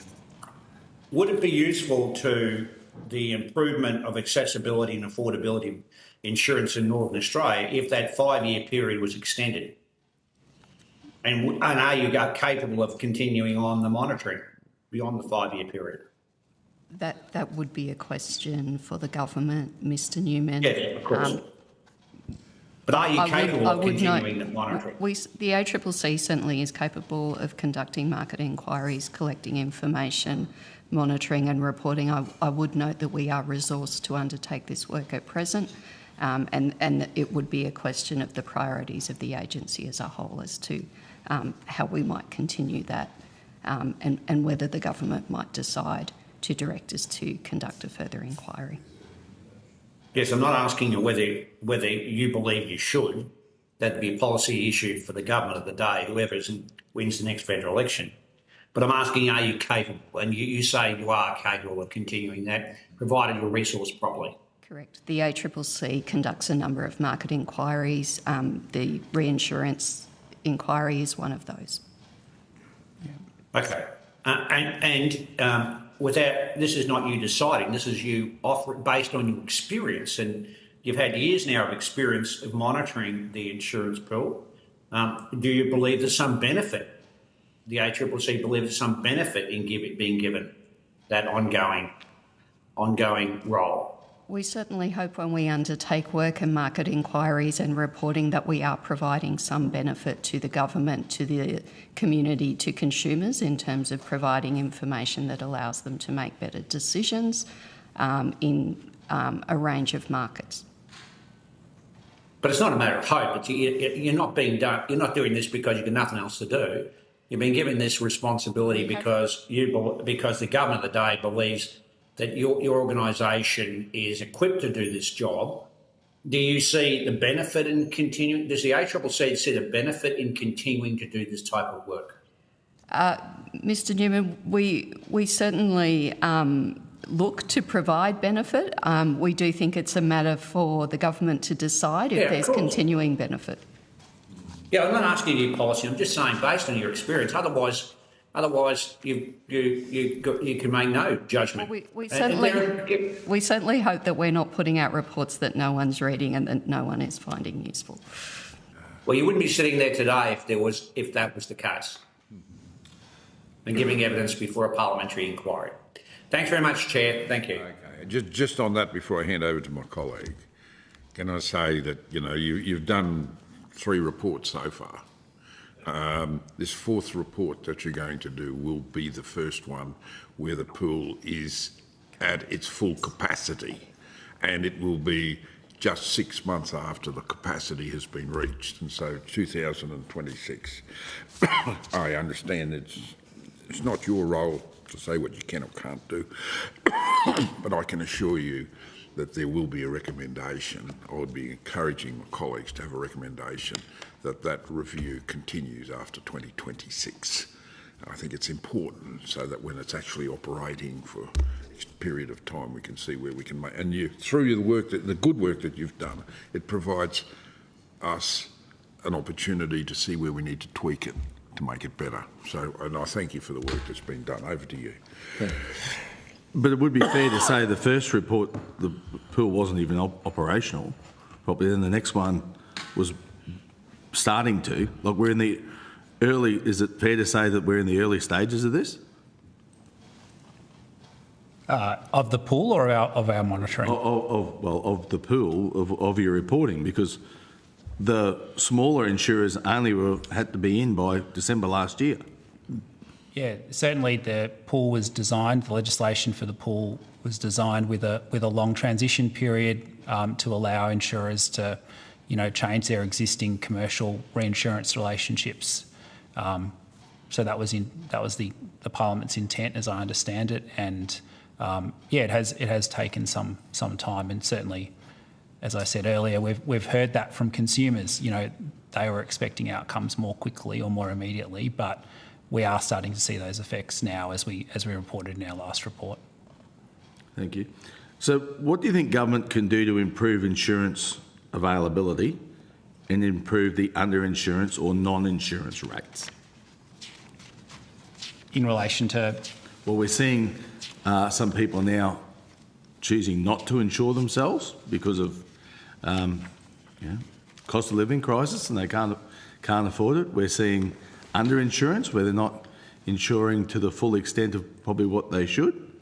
So what levers do you think government has available to them to be able to do something to help in that regard? So there's a variety of different potential interventions that government could carry out. The cyclone pool was the immediate one that has taken place. As I mentioned earlier, in our previous insurance work, the Northern Australian Insurance Inquiry, we had a number of recommendations. Perhaps if I won't list the 38 recommendations, but perhaps if I list the sort of 6 headline areas that we mentioned in that report, we think there are reforms that can, for example, make it easier to search for and compare products for consumers. We can make it easier for consumers to choose the right amount of cover for their particular property. And I know there's been some discussions about that earlier today. There's changes that could deal with conflicts of interest in the insurance market. There are some changes about improving consumers' rights, about reducing risk and building better. And there are, that report had some recommendations about addressing immediate affordability concerns. We didn't advocate for a pool in that report, but we did have some alternative suggestions. But the government implemented this pool as the step that it considered was most appropriate. Okay. And do you have any commentary around like mitigation? What you think that could do, or is that outside of your, like, more flood mitigation measures, or taking people out of harm's way, or building barriers or something like that, or is that outside? I mean, I think broadly we'd agree with, I think many of the witnesses here today. I think there are steps that could be taken to improve the mitigation, particularly at a property level, and the cyclone pool is an example of how that's been implemented. There are incentives, which I'm sure the ARPC will better talk to than I, but within that pool to encourage, private mitigation measures. And we had recommendations in our report as well about land use planning. So we agree there are steps that could be taken to improve outcomes for consumers now, policyholders now, but also policyholders in the future, to prevent them from, say, building in dangerous places, or to improve the properties for the future. Well, thank you. I'd like to say on the record that I appreciate your reports. Over to you, Chair. Okay, well, I'm going to say the same thing, but I'm interested with the recommendations that you've put forward. Just noting that the first report that we put forward in relation to the pool was on the 11th of March 2023, and there were numbers of recommendations. To date, in February 2025, we still not have had a response in relation to the report or the recommendations. I'm just curious, with the recommendation that you guys have put in for the various reports, have you had any response to those from government? There hasn't been a government response to our Northern Australian Insurance Inquiry final report, so that was at the end of 2020. There hasn't been a formal recommendation. There hasn't been a formal response to the recommendations in that report. There has been, obviously, the cyclone pool's been implemented. There have been other, policy steps which touch on aspects of those recommendations, but there's been no response to the report as an entirety. Thank you very much indeed. And the only other thing I would just like to say, and it's on the back of Shane's comment, I think that 2026 is too soon to finish it up, and I'd certainly be looking for support from colleagues here to recommend that we continue to have an extension of the overview. You've done a very good job to date, and I think now that we're starting to get a full picture on what's happening to it, would greatly appreciate it. Your continued involvement past 2026, and with all the experience you've had in overseeing this in relation to affordability of insurance or availability, I'm just wondering, do you have a view of, is there any other alternative that could be used as a mechanism from government to achieve the desired outcomes that you would be aware of, that we could look at? Again, I would go back to some of those recommendations from that previous report. I don't think we've got additional ones that we've identified subsequently to that. But those recommendations are in relation to the pool. Oh, so those recommendations were in relation to Northern Australian insurance markets in general. We don't have a role to make changes to the pool, and I know that legislated review is coming up. We'll provide the information we have and provide input into that review. Our 2025 report will be available by the time that review takes place. So, I think the information that we've collected and the findings that we have over the course of the first 4 reports will be useful information for that review. But no, we don't have suggestions on how the pool should be adjusted. We see our role to monitor the effects of the pool as it's been implemented at the moment. Okay, well, I think it's important that we get a response. Not only the 2 areas that we're looking at in relation to the reinsurance pool, where advice is being, or recommendation given, is through our committee and through the ACCC, and I think it's important that the government takes note of these reports and acts on those recommendations or responds to them. Thank you very much indeed for your time. It's greatly appreciated. If there's anything else any of the colleagues have, we could, 24th of February, we can get information to you in writing and respond. And if there's anything else you feel you'd like to add, if you could get it back to our Secretariat by the 24th of February so that we can get this report done and dusted. Thank you very much indeed for your time. Thank you, committee members. Thank you. It's interesting that not even their reports have been responded to.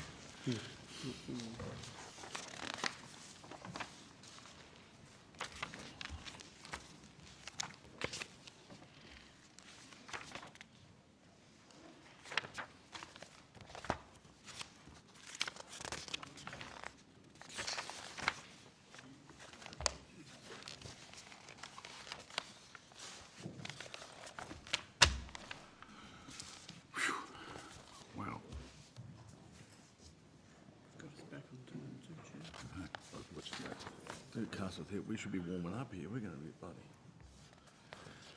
Okay. Nearly got it back on time. Okay. I'd now like to welcome witnesses from the Treasury and the Australian Reinsurance Pool Corporation. I remind the committee members that the Senate has resolved that an officer of a department of the Commonwealth or of a state shall not be asked to give opinions on matters of policy and shall be given reasonable opportunity to refer questions asked of the officer to superior officers or to a minister. The resolution does not preclude questions asked for asking for explanations of policy or factual questions about when and how policies were adopted. I understand that information on the parliamentary privilege and the protection of witnesses has been given to evidence to parliamentary committees has been provided to the panel. Yes? Yes. For the Hansard record, if you'd like to, each of you just state your names, your full names and the capacity in which you appear before us today. Where do we start? Jason Flanagan from ARPC. I'm the Chief Claims Officer. Christopher Wallace, the Chief Executive of ARPC. Rob Preston, Assistant Secretary, Financial System Division, Treasury. Daniel Gaudry, Director from the Financial System Division in Treasury. And Guy Thorburn, Australian Government Actuary. Thank you very much indeed. I'm going to first of all invite one or all of you to make a short statement, and then we'll follow that by some questions. Thank you. Thank you, Chair and committee members. Thank you for the opportunity to appear today. As committee members know, ARPC administers the Cyclone Pool, which was established in July 2022, and our goal remains to make property insurance more affordable for households, strata and small businesses by reducing the cost of reinsurance on cyclone risk. As we've been discussing this morning, all insurers, both small and large, have now joined the Cyclone Pool. We now have over 2.9 million households that are covered, 90,000 small businesses and 78,000 residential strata, including small commercial strata properties. Since we last appeared with the committee, I'm pleased to say that we've published a number of, I think, very important statutory reports on the Cyclone Pool. These are all available on our website. These include the 2024 Financial Outlook Report, which contains information on the financial performance of the scheme, including information such as our sampling of online quoting data by insurers.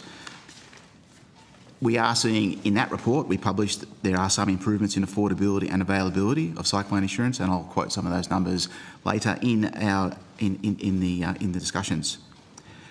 In closing, I'd just like to express my continued commitment to ensuring that the Cyclone Pool remains a vital and effective scheme for managing and adapting to cyclone risk across the country. I thank the Chair and the committee for the opportunity to appear today. Thank you. Okay, thank you very much. Susan McDonald. Not quite sure whether we still have Susan.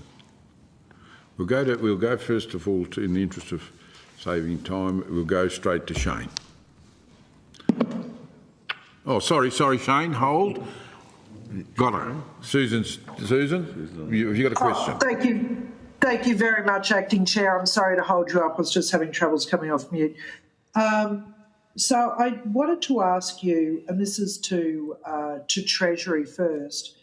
The committee has made a number of recommendations with regard to the reinsurance pool that we're yet to hear back from government on. But I guess most urgently is the inclusion of marine insurance. Can you give me any indication of where Treasury's up to on that? Have you been able to consider that? Is there any hold up from your point of view as far as providing recommendation to the Minister, please? Thanks for the question, Senator. So yes, we are aware of that recommendation. Treasury has provided advice to government on that matter. The timing and release of any government position on marine insurance, or for that matter, the recommendations of the report, is a matter for government. I understand what you're saying.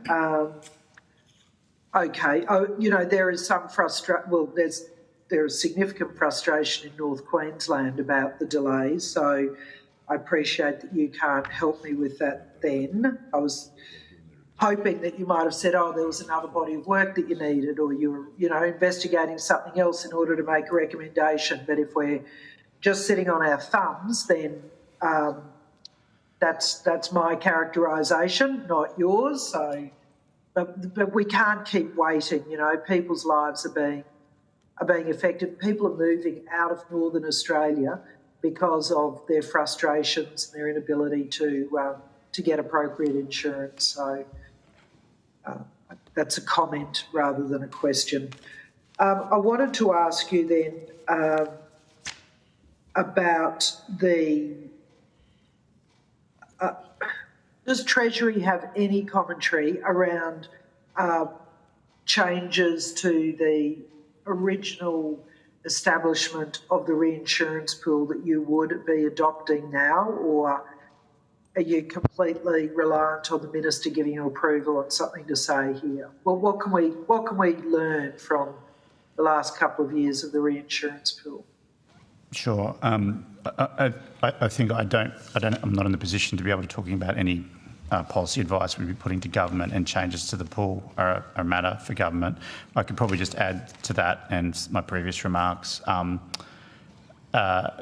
conscious that one of the recommendations related to the 48-hour rule, and so while there hasn't been a government response, we're obviously monitoring carefully the progress of this inquiry. The Minister wrote to the ARPC to conduct some modelling on that issue, which the ARPC released, I think, in September of last year. So there has been, I'd say, activity in relation to your work, and we continually to closely monitor commentary developments in the pool, and we reflect that in our advice to government. But in terms of any, going to the heart of your question, any changes to the pool, I can't sort of offer any insights into what our advice would be. I would note that there is an upcoming review, as I'm sure you're aware of, in 2025, and that will be an opportunity to more thoroughly ventilate some of the issues that have been canvassed today. Do we have a date for that review, given that it is now 2025? So the legislative requirement is that the Minister must, as soon as practicable after the 1st of July 2025, prepare a report. So it's sort of to start from the latter part of this year. And so the shape of that report hasn't been determined, and it is a matter for government and the Minister to settle that. So do you have a sense of urgency from the Assistant Treasurer? How often have you met with the Assistant Treasurer on the reinsurance pool since the last hearing of this inquiry in April 2024? I'd have to take on notice the precise number of times I have met with the Assistant Treasurer on at least one, I think it's more than one occasion, since that date, but the precise number I'll have to take on notice. So as representatives of this Northern Australia, we would meet with constituents on this either in their flooded business, home, or around this matter probably weekly. So you've had at least one meeting with the Assistant Treasurer. I'm not getting a sense of this being a burning issue for him. If I could, sorry to interrupt you, Senator, just to, Treasury provides advice regularly. I would just suggest that the number of times we personally meet with the Assistant Treasurer doesn't indicate the frequency of our engagement in a matter or his interest in a matter. So we would be engaging with his office, and we would also provide separate written advice, and that might not necessarily result in personal meetings. So just to I understand what you're saying, but it is a very human reflection of your interest is how often you actually give your time to a matter, and so I'm concerned about that. If I could turn to the reinsurance pool, you would have heard Sure Insurance more recently talking about the extension of coverage from 48 hours to 168, and saying that in a recent report provided that the estimated cost of that was $25 million, and we know that we've had a gain for the reinsurance pool in the last 12 months of significantly more than that. What is your views on whether or not that is an effective use of the investment? Would be an extension of that time period? Well,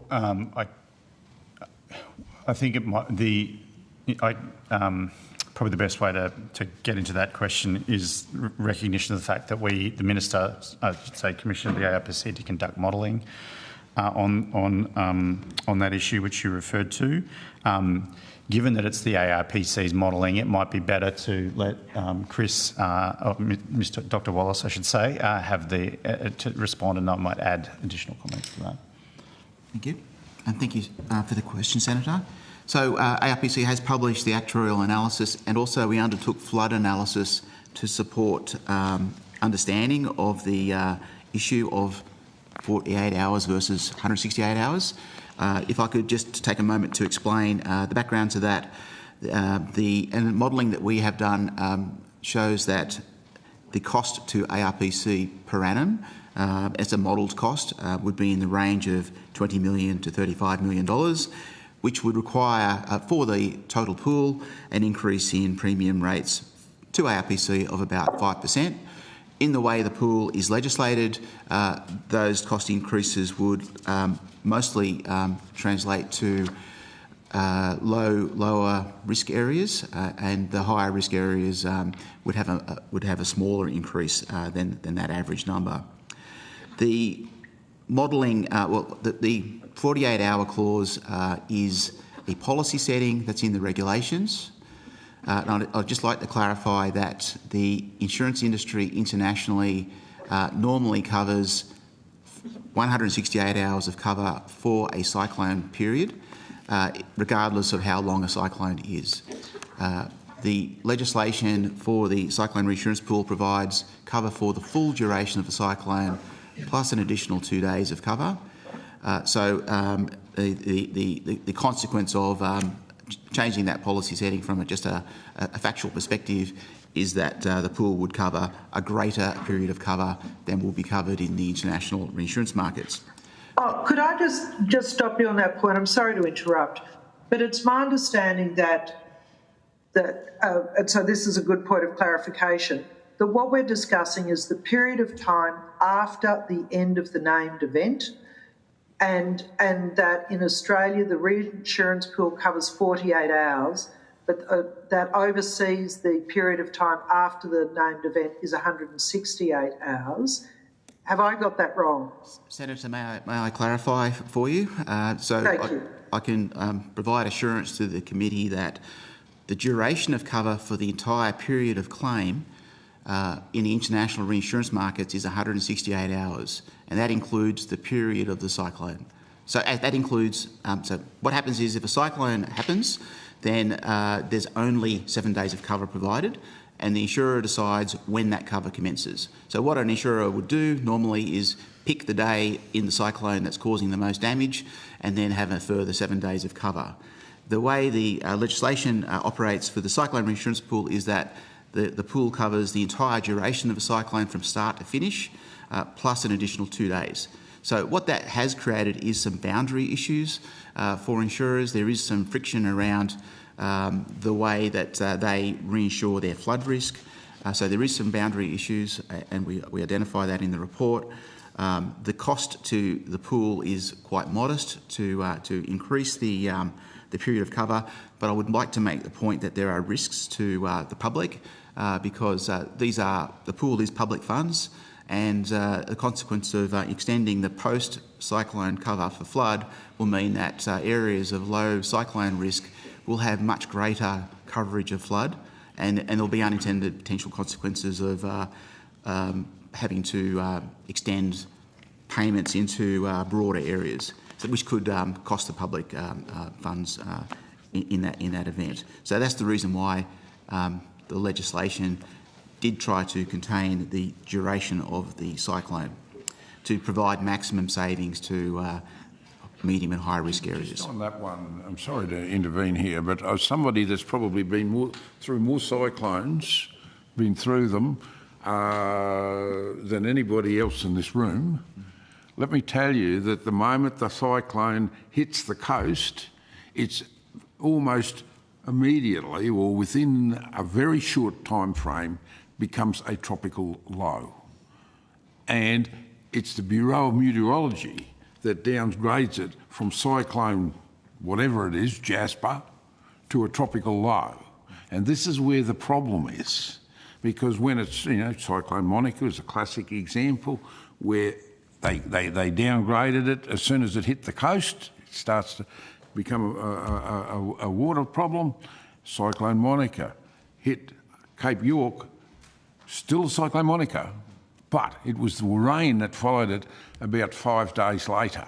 It would have been excluded. And this is where the problem is on the 48 hours as opposed to the 168. Jasper is a classic example of that because the cyclone didn't do any damage. It stopped as soon as it hit the coast. It was within hours. They were downgrading it, and yet there was a water bomb sitting on it that is absolutely devastated. Look at what's happened this time. You got a low that come into Townsville. They were waiting speculating to call it a cyclone, but they never named it. And look what's happened there now, and it's still happening to this day. This is where it's different with our situation, and I think this is why even insurance companies that initially were resisting this are now saying we need to be dealing with this 168 hours.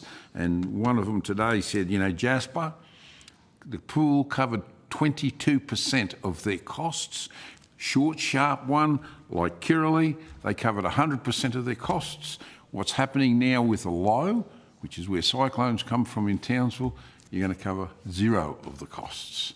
And so this is where the challenge. Just put that on the record. Cyclones don't hang around for 2 or 3 days. They stop straight away, and that may well be they go across the country a little bit and then they restart again and get named again, but they stop pretty much as soon as they hit the coast, all within hours. Susan, sorry.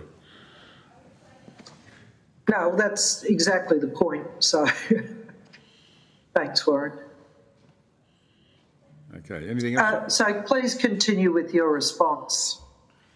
Thank you. I'll just close off my remarks on that by just highlighting that the policy setting is in regulations. ARPC has published the analysis. It's a modest cost increase to the modelled cost of the pool. It would have a price impact which would be allocated across low, medium and high risk areas in accordance with the legislation. And I'll just finish by saying APC has the capability and systems and processes to be able to make that change. All right, thank you. And I mean, we've already had discussions today about the amount of taxes that are collected by government, both state and federal, in stamp duty and GST, which has not been returned to Northern Australia specifically in terms of resilience and mitigation works. So, I think the taxpayer, particularly Northern Australia taxpayers, are already contributing significantly to government coffers. And I take your point about appropriate expenditure of taxpayers' money, but the taxpayer in Northern Australia is already, kicking the tin pretty heavily. So how we can better structure the reinsurance pool to provide an appropriate return for them, I think, is not unreasonable. Thank you. That's all the questions I have. I'll pass back to the chair. Thank you very much indeed, Senator. Shane. Can I just clarify that bit? If it was extended from 48 hours to 7 days, who bears the responsibility? Does the taxpayer bear the responsibility, and why are we giving the insurance companies a leave pass? Who bears that responsibility? So I think, it's potentially shared. So I think one element of what Dr. Wallace was saying was that when we're talking about 20 to 35 million, which is the estimated annual cost of extending the 48-hour rule to 168, that's a sort of an averaged proportional sort of estimate per year. But in the event that an event has a large additional cost, that might then exceed any capital buffers that ARPC has, and in that case it might lead to or increase the probability of the government guarantee to the ARPC being triggered. So that's a view, I guess, a vector through which the taxpayers could be affected. The taxpayers are affected. If we increase from 48 to 7 days, isn't it just clear that the risk is shared across the far broader area of Australia, and on top of that, the taxpayers paid the increase, not the insurance companies, for the increased duration? Isn't that what you're saying? Well, that's one element. The other element, and I think partly, and so I guess the source of the savings that the ARPC generates, and this is sort of going back a bit to basics, is the fact that the government's balance sheet, the fact that it's putting that guarantee on the ARPC's activities does not come at a cost. So it means that the reinsurance the ARPC provides doesn't involve sort of the same capital or guarantee or cost that private reinsurers involve. So that means that the reinsurance of the ARPC can be cheaper because it doesn't have to cover that margin. So what we're talking about when we are expanding to the 5%, as Dr. Wallace put it, to cover the additional flood amount, the only real benefits that can be spread across the community by that change relate to the margins on that $25 million. And I don't have an estimate for that, but I don't know, might be small, speculate in the order of 15% or 10%, something of that magnitude. Others at the table might have a better estimate than me. And so that means that it's largely going to be a question of redistribution, and this was going to be the second part of my answer, which was the pool is required by law to be budget neutral and expectation. So the board of the ARPC would have to change the premium rates, and that would have a distributional impact. I would crudely categorise it as my take on the modelling that ARPC conducted as saying would reduce slightly the benefits that are available in high wind risk areas and increase the benefits that are available in the flood areas that are brought in through the extension. So, and the final point I think that's important to note is that these are estimates. So Finity did the modelling. Shaw provided some views this morning. It's any benefits that changing the 48-hour rule can deliver relate to kind of general agreement on the risk that is being transferred through the change, and some of the Finity modelling also, provided some scenarios where those views are not shared, and that would then reduce the benefit of extending the window. So you're saying that it wouldn't make any significant impact on the affordability and accessibility? Well, the core benefit that the premium reduction that the pool is delivering, as I said, derives from the margins, or the fact that ARPC premiums don't have the same margins that private sector reinsurance premiums do, and the level of margin is proportionate to the size of the risk, and it's a relatively modest size of the risk that would be brought into the ARPC book by extending the window. There would be a redistribution of benefits within the pool. Yeah, but effectively, to answer my question clearly and succinctly, it really wouldn't have a significant impact. I think the Affinity report is available for everyone to read and form their own views on. There are some distributional consequences. I don't have the figures in front of me, but for some households it might have been a several $100 premium change, and I'm not trying to say whether or not that's significant or not, but yeah. Yeah, okay. I'm just asking for not views but facts. That's what I'm asking for. Sure. I'm asking as to whether you're saying the 78-hour, the 7-day that they're trying to. Most insurance companies, other than Allianz, are urging the government to do is not world's best practice. And you're also saying, are you not, that it would have impacts in terms of risk and have sharing and greater impact on ARPC, and it also does not have a significant impact based on the research on the cost of insurance. Is that what you're saying? I think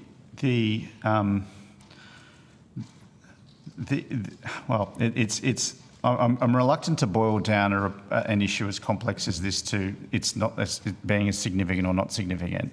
I don't think though changing the 48-hour rule would lead to large improvements in affordability. In general, it may have impacts. The benefits it would deliver of making that change would be likely to be felt most for properties that are most exposed to flood risk, and it would likely reduce some of the benefits to wind risk. But share the risk to other areas. Yeah, that's right. And risk to the taxpayer. Well, as I said, I think the impact on the taxpayer is the fact that any change increasing the size of the pool has a potential impact to increase the call of the government guarantee, but I'm not aware of the modelling touching that issue exactly. All right. When the 48-hour rule was brought in, obviously government at that time looked at what was happening around the world, and you couldn't come up with the 48-hour rule out of the blue. You obviously thought you were expanding the remit of the jurisdiction for the period of time to allow more people to be taken up than would otherwise be the case. Warren's made a pretty valid point, I think, in terms of the fact that you got Bomb, who obviously, the moment, as a Queenslander, I know you hear it every time. The moment Kirralee or Yazi or Larry or Jasper hits the coast, all of a sudden it becomes a low pressure event rather than a cyclone. And then the 48 hours kicks in thereafter. But I just really want to get to the heart of this. How is it the insurance companies are telling us one thing and you're telling us something very different? That's the experience around the world. I'm just trying to get to the guts of where the government came up with the 48-hour rule, and because your evidence is that we are being more generous in terms of the time frame, but that's not the view of the insurance companies. Can you tell us why? And that's a hard question, but I'm really trying to get to the heart of it, because we're going to have to make recommendations, a parliamentary report, and we don't want to get this wrong, but we want to get this accurate, but we need to get this information correct from you. I think I might just throw, I think Dr Wallace would have some useful perspectives, and also Mr Thorburn, who was active participant in the work that was done at the time. So the Cyclone Reinsurance Pool is unique in the world in that it carves out of reinsurance programs that insurers have a specific risk for cyclone. When insurers place their reinsurance programs, they generally place them for natural hazards. And so I think the issue that we're talking about is the boundary between how the pool operates and the boundary of when the rest of the reinsurance market operates. For consumers, for the community, there's no impact on claims. Insurance companies are covered. It's just a matter of where they recover their costs from. And they'll continue to need to buy flood cover regardless of what change happens to the post-cyclone flood period. But I think the challenge is around the boundary, and I think that as I said, the policy setting is in regulations, and one last thing I'll say on this is that insurers do have different approaches to buying reinsurance. Some insurers will actually buy more than 168 hours. They'll have even a longer period. So it comes down to a commercial negotiation for how they place their risk internationally. Okay, but I'm not convinced that answers my question, because I'm trying to get out where we came out with that 48-hour period. If most countries in the world are doing, who've got these types of policies, have a 7-day period. So it's, and you're saying that we're covering by 48-hour period covers more than most countries. I'm trying to come to grips with the difference between the insurance company telling us one thing and you're telling us something else that seems very much at odds, and why we're learning about it now and after we've done it, after in the process of wrapping up a second report. I can provide some background on why we ended up with the 48-hour period. This question came up when I appeared before this committee last year. 2022. 2022 was it? Sorry, thank you. When the feedback we got from insurers when the pool was being designed was, first and foremost, they wanted to make sure there was a clear start and end date to the period of coverage from the cyclone pool. And they also wanted that to be a clear statement that was effectively impartial, like not a government decision, not a political decision, but a more scientific decision, hence the BOM declaration dates for cyclone becoming the most useful and at that time generally agreed mechanism.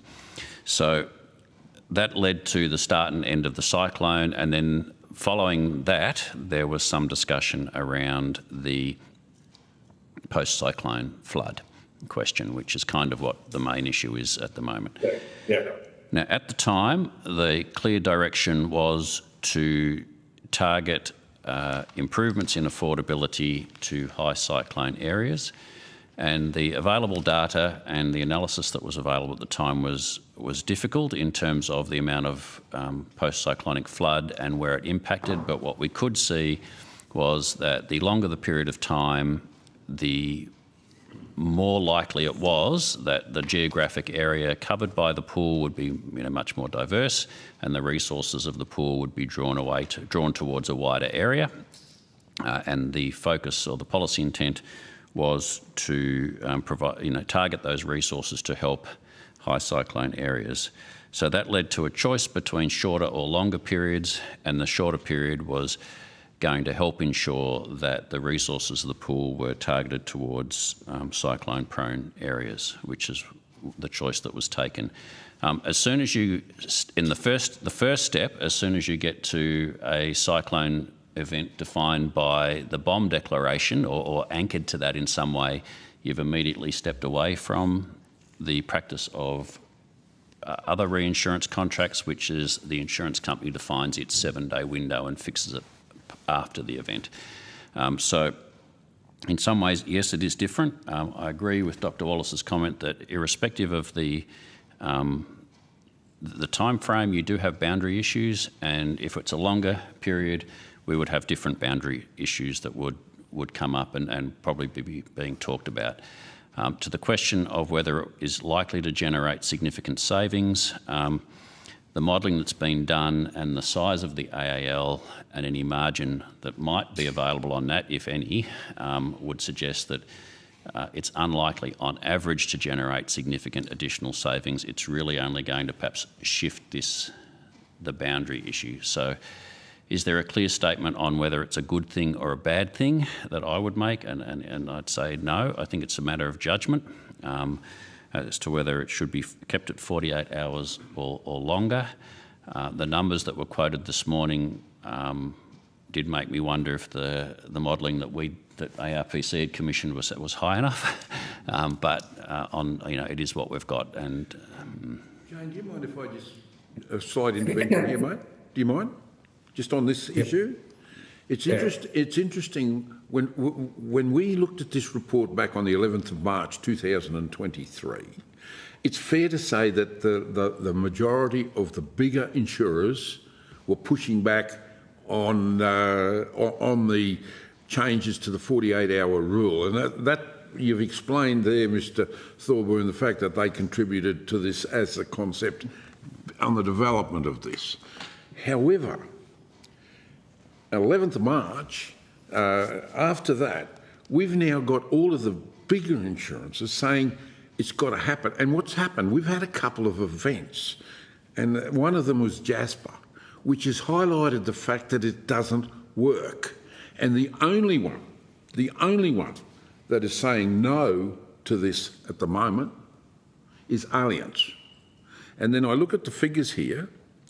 Allianz's last net profit was $14.5 billion. That was their net profit, and their CEO was getting paid nearly $14 million a year. So you ask the question, is it based on what is the best for the community, or is it based on how they can best maximise their profits? Because they're the only one, the outrigger out there that's saying no, no, no.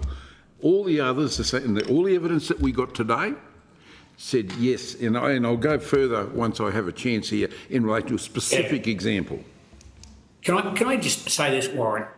And I'll go straight. This is my final comment. Like on the 24th of January 1974, Cyclone Wanda hit the Queensland coast around Maryborough, and for the next 5 days, up to 900 millimetres of rain hit southeast Queensland. Right? I remember it. My parents' house was 8 foot underneath the water in Trumphurst Street, East Ipswich. I had to move twice as a kid. My grandparents' house at North Baval was flooded. Like, I look at that day, what happened in 1974, and there's an obelisk you'll see in Goodna and Milton Dix electorate of Oxley with how high the water came up. That's a cyclone hitting southeast Queensland. And for 5 days, torrential rain came. Now, that's picking up, I'm sort of agreeing with Warren here, by the way. It just smashed southeast Queensland. More than 2011, 13 and 2022. I'm just wondering, if we change this, what's going to be the consequences and how far is this going to go? So we need to get this public policy right. And I don't think this is a Labor, Liberal, LNP thing. We want to get this right. So we're asking for the best advice we possibly can to put it in a report. I know you can't give us policy advice, but we've got insurers saying one thing, we've got you saying the other, you're saying they had a part in development. Then all of a sudden, within a very short time, all of a sudden the insurers who are saying one thing to government are flipping over and saying another thing to us. So we really want to we really need to work out what we're going to do here. It's going to be very challenging, I think, for us as a committee. That's a statement or a question? That's a statement, but I think I'd like to hear from him because, Warren, you or Susan or myself or Andrew weren't there when government was working with the insurance companies, and now the insurance companies are telling us something very different. And now we know that they had that, we knew that they had some input into the policy, but why are they saying something very different now, and why are they saying something which we're being told is contrary to world's best practice? Through the chair, I'm with Mr Newman here. I just want to know, what is it? No tricks, smokes, mirrors, or I'm not trying to have a gotcha moment or anything. What is it so we can move forward? Well, I mean, I think to answer what is it is ultimately, to use Mr. Thurlburn's words, a matter of judgment, and I think it's hard for us to really put a view. I mean, that's where we have to provide our advice to ministers. So I think I don't know that. I mean, Dr. Wallace can share his own views. I don't know that we're necessarily the collective view of the evidence we provided is that a change is not world's best practice, or it would be contrary to best practice. I think Mr. Thorburn said it well, that it is a question of judgment. I think what our evidence is saying is that there would be not a large amount likely of additional aggregate savings that could be distributed. Extending the pool would change how the savings are distributed. I'm finished, Warren. Thanks. May I add some comments? I think I can perhaps highlight three things for the committee to consider. So changing the, from a factual perspective, changing the period of post-cyclone cover will reduce the boundary issues. There still will be boundary issues, but different boundary issues.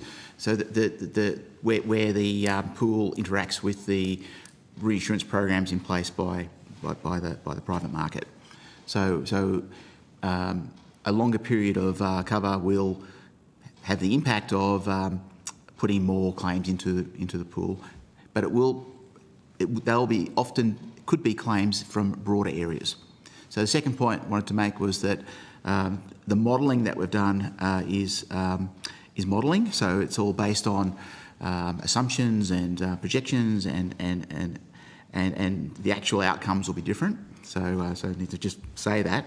But the modelling shows that it's a relatively modest financial impact in terms of prices. But everyone on this table, I think, has said that the savings to consumers will be very difficult to see. And then the last point I would make is that changing it will increase risk because the government balance sheet will be at greater likelihood of being drawn for flooding in areas further away from the cyclone. So they're probably they're complex issues and does require judgment. The 2025 statutory review of the scheme will have an opportunity, I would hope, for many stakeholders to opine on the analysis and provide further views. Okay, Shane, I assume you have finished? Yeah, I finished. Okay. Yeah, I finished. I thought, Warren. Thanks very much, Andrew. Thank you very much. I'd just like to go back to marine insurance. That's very important to my electorate and very important to Northern Australia. Has there been any modelling done to see what impact that would have on the pool? Is it going to make it a lot more expensive? It's going to... What is it? Where are you at with that? I might ask Mr. Gaudry to add to any remarks I make here, but we have conducted modelling. We conducted modelling in 2022 by Taylor Fry. So there has been work that has informed our advice to government. We provided advice on the marine, as I indicated earlier in my remarks. We have provided advice to government on the marine change, but any change to that setting or announcing the government's view on whether or not to change the setting is a matter for government. Mr. President, I'm not actually chasing a policy position. I'm just saying, has the when you undertook the modelling, did it have a significant effect on the pool? We took earlier evidence today from Tyrone Sandium, is that he? Sandium, yeah.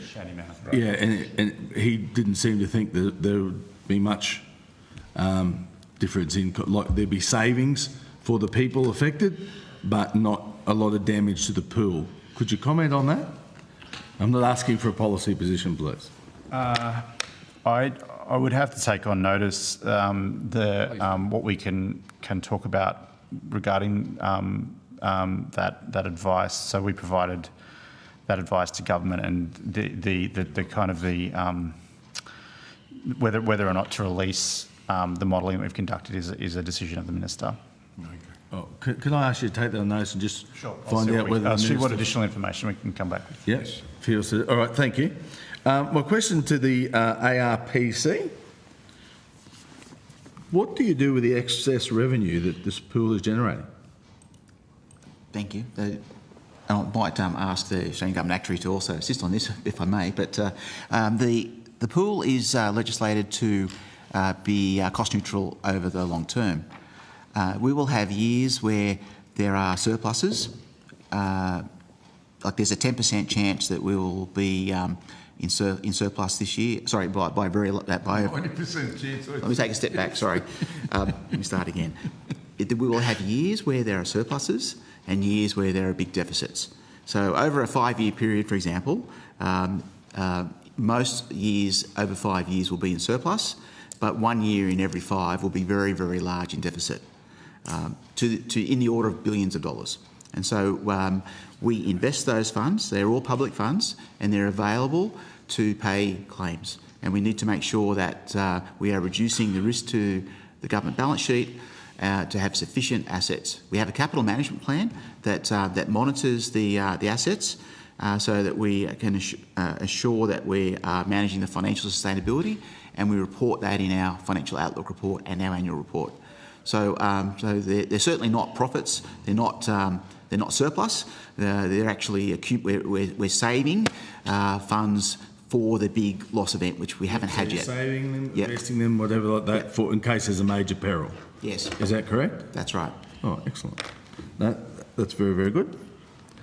And to what extent is the pool meeting its objectives? Well, across our corporate plan annual report and financial outlook report, we have communicated that we are working to all of our objectives presently. The premiums are adequate.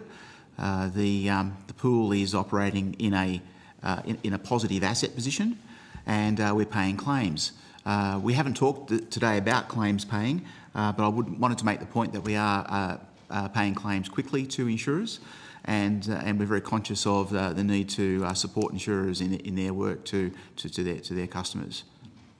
Okay, and last one. So what do you think, look, again, through my electorate, through my travels through Northern Australia, we're seeing increasing number of underinsurances and, worst case, no insurances, because people with the cost of living crisis at the moment, just that's what they're cutting out. What do you think government can do to improve assurance availability for some of those people? There hasn't been any data on this, and for the first time, the pool has been able to collect information on insurance coverage.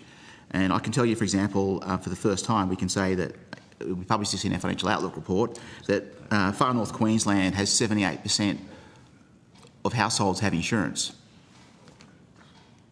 So that information hasn't been available before because insurers sort of insure their own portfolios, and there hasn't been sort of an aggregated view compared to the society. So I think that one of the values the pool brings is being able to publish information on how much insurance coverage there is, and what we hope to be able to do in our publications is highlight how that changes over time.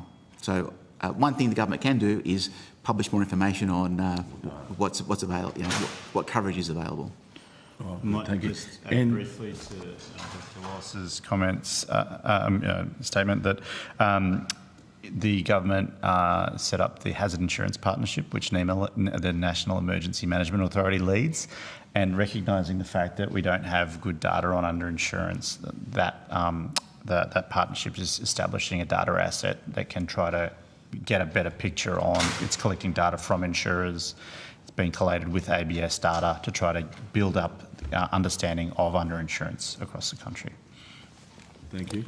And with the Chair's permission, I would like to table, and I've let the committee know I'm going to do this. This is a submission from the Townsville Chamber of Commerce. It's been supported by 20 other chambers of commerce up in Northern Australia. It's entitled the market failure of essential services to do with insurance. I would ask the Treasury and ARPC to have a look through this when you've got time, please, and provide any commentary if you could. We would really appreciate that. So, thank you, Deputy Chair, and thank you, Secretariat. Okay. And I thank you for your time. Okay. Now, just a few questions here. I mean, first of all, can I just say to you that I first came up with the suggestion that we look at a reinsurance pool in 2010. And what prompted me to actually come up with the suggestion, and at the time the Treasurer was Wayne Swan. The other reinsurance pool that we have is the terrorism reinsurance pool, which you look after both. And in 2010, a decision was made that they were going to hand over $500 million of surplus back into, and it was going to be put into consolidated revenue, and then I think it was $95 million for the forward estimates for the next 4 years was going to go back. So close to $1 billion back into consolidated revenue. I went to the then Treasurer and said to him, mate, there's an opportunity for us to deal with, this is at the early stages of cyclone failure, how about we use that $1 billion and we look at establishing a reinsurance pool for Northern Australia. He sought advice from Treasury and he come back and told me to take a hike. Now, the following year there was a change in government. $500 million had already been deposited into consolidated revenue. I went to the then Treasurer, Joe Hockey, and I thought, here's a go. He'll back me on this. He went to Treasury, come back and told me to take a hike. So that was close to $1 billion that went into consolidated revenue for the terrorism thing, and it's taken from then, of course, until we've got it re-established. What is different from the terrorism reinsurance pool to the Northern Australia cyclone pool that allows you to put one into consolidated revenue and the other one is being invested on behalf of the good citizens of Northern Australia so that it can be used and somewhere for the benefit? Oh, that's the first question. May I take that? What's the difference between the two? You manage both of them. Yeah, sure. So the original policy objectives of the terrorism pool are different to the cyclone pool, and the difference is that the terrorism pool was established to address a market failure in availability, what we would call in insurance capacity. So there was a complete withdrawal of insurance globally after the September 11 attacks. So it's not an insurance pricing issue in terrorism, it's an insurance being available issue. In the cyclone pool, the policy objective was to get the lowest possible price. So there's just one difference in objective. In the policy intent, actually we are subject to direction by the government. We don't make any decisions on dividends or payments to government. They're matters for the government, and both pools operate within ARPC. We administer both, and they do operate within a single legal entity, a Commonwealth corporate entity, and the funds are available to support events across both terrorism and cyclone. With respect, you say that one was market failure. Would you like me to give you a list of businesses and properties that cannot get insurance in? This is what prompted this. People cannot get insurance. I'll just give you one good example. Green Island Resort off Cairns cannot get insurance from any insurer. The only insurance they can get is for the clean-up after the event. And there are numerous examples. It was market failure that prompted the whole problem with insurance. Zurich pulled out of the market in 2010. Others pulled out of the market, particularly in relation to a lot of the accommodation types of units. Impossible to get it. We had a situation in Townsville where nursing homes couldn't get insurance. And we had a situation there where we had a new entity had to come into the market through a picnic, I think they would call themselves, took the faith-based organisations to try and find a way of covering insurance, because all of the other insurers vacated the market. And so, you know, I appreciate what you're saying with the terrorism stuff, but this is similar situation. Yes, you could get it, but the fact that it was unaffordable meant that it was not available. And so I just raised that as a point because, you know, you've got $436 million, which is great. We got evidence today from an insurer who copped a fair whack of Cyclone Jasper. They had 22% of their claims covered through the pool because of the 48-hour restriction. Now, that cost their insurer, their clients, on an average, $500 additional cost to their premium. Had it been covered, the cost would have been, correct me, $5. $5 would have been the cost. And so, but their estimation was that would have cost the pool, if the pool had given them that full coverage, $20 million. It would have cost the pool. Now, you know, you've got $436 million there, would have been a bit more, but, you know, we've just got another event that's going to be very, very significant. And what's the exposure to the pool? Zero. Absolutely zero. Because it never had a name. The impact's, in fact, probably more significant. Not sure about the houses, but nevertheless, these are the things. This whole thing was set up for the benefit, or for the best interest of the people living in the area. And I just asked the question, you know, are we delivering? Or, you know, this is where we're arguing, this is where the extension, every single insurance company has said, let's extend it to accept aliens to 168 hours. And I just wonder, is that an unreasonable request? Yeah, I'll go. Acting Chair, I think we've answered. Well, we haven't answered those questions. I'll take that back. We have discussed the different aspects of the impacts of changing the policy setting for 48 hours, 168 hours, and I acknowledge the statement. It's a matter. It's complex and a matter of judgment. And I think one of the challenges really is when we make changes to.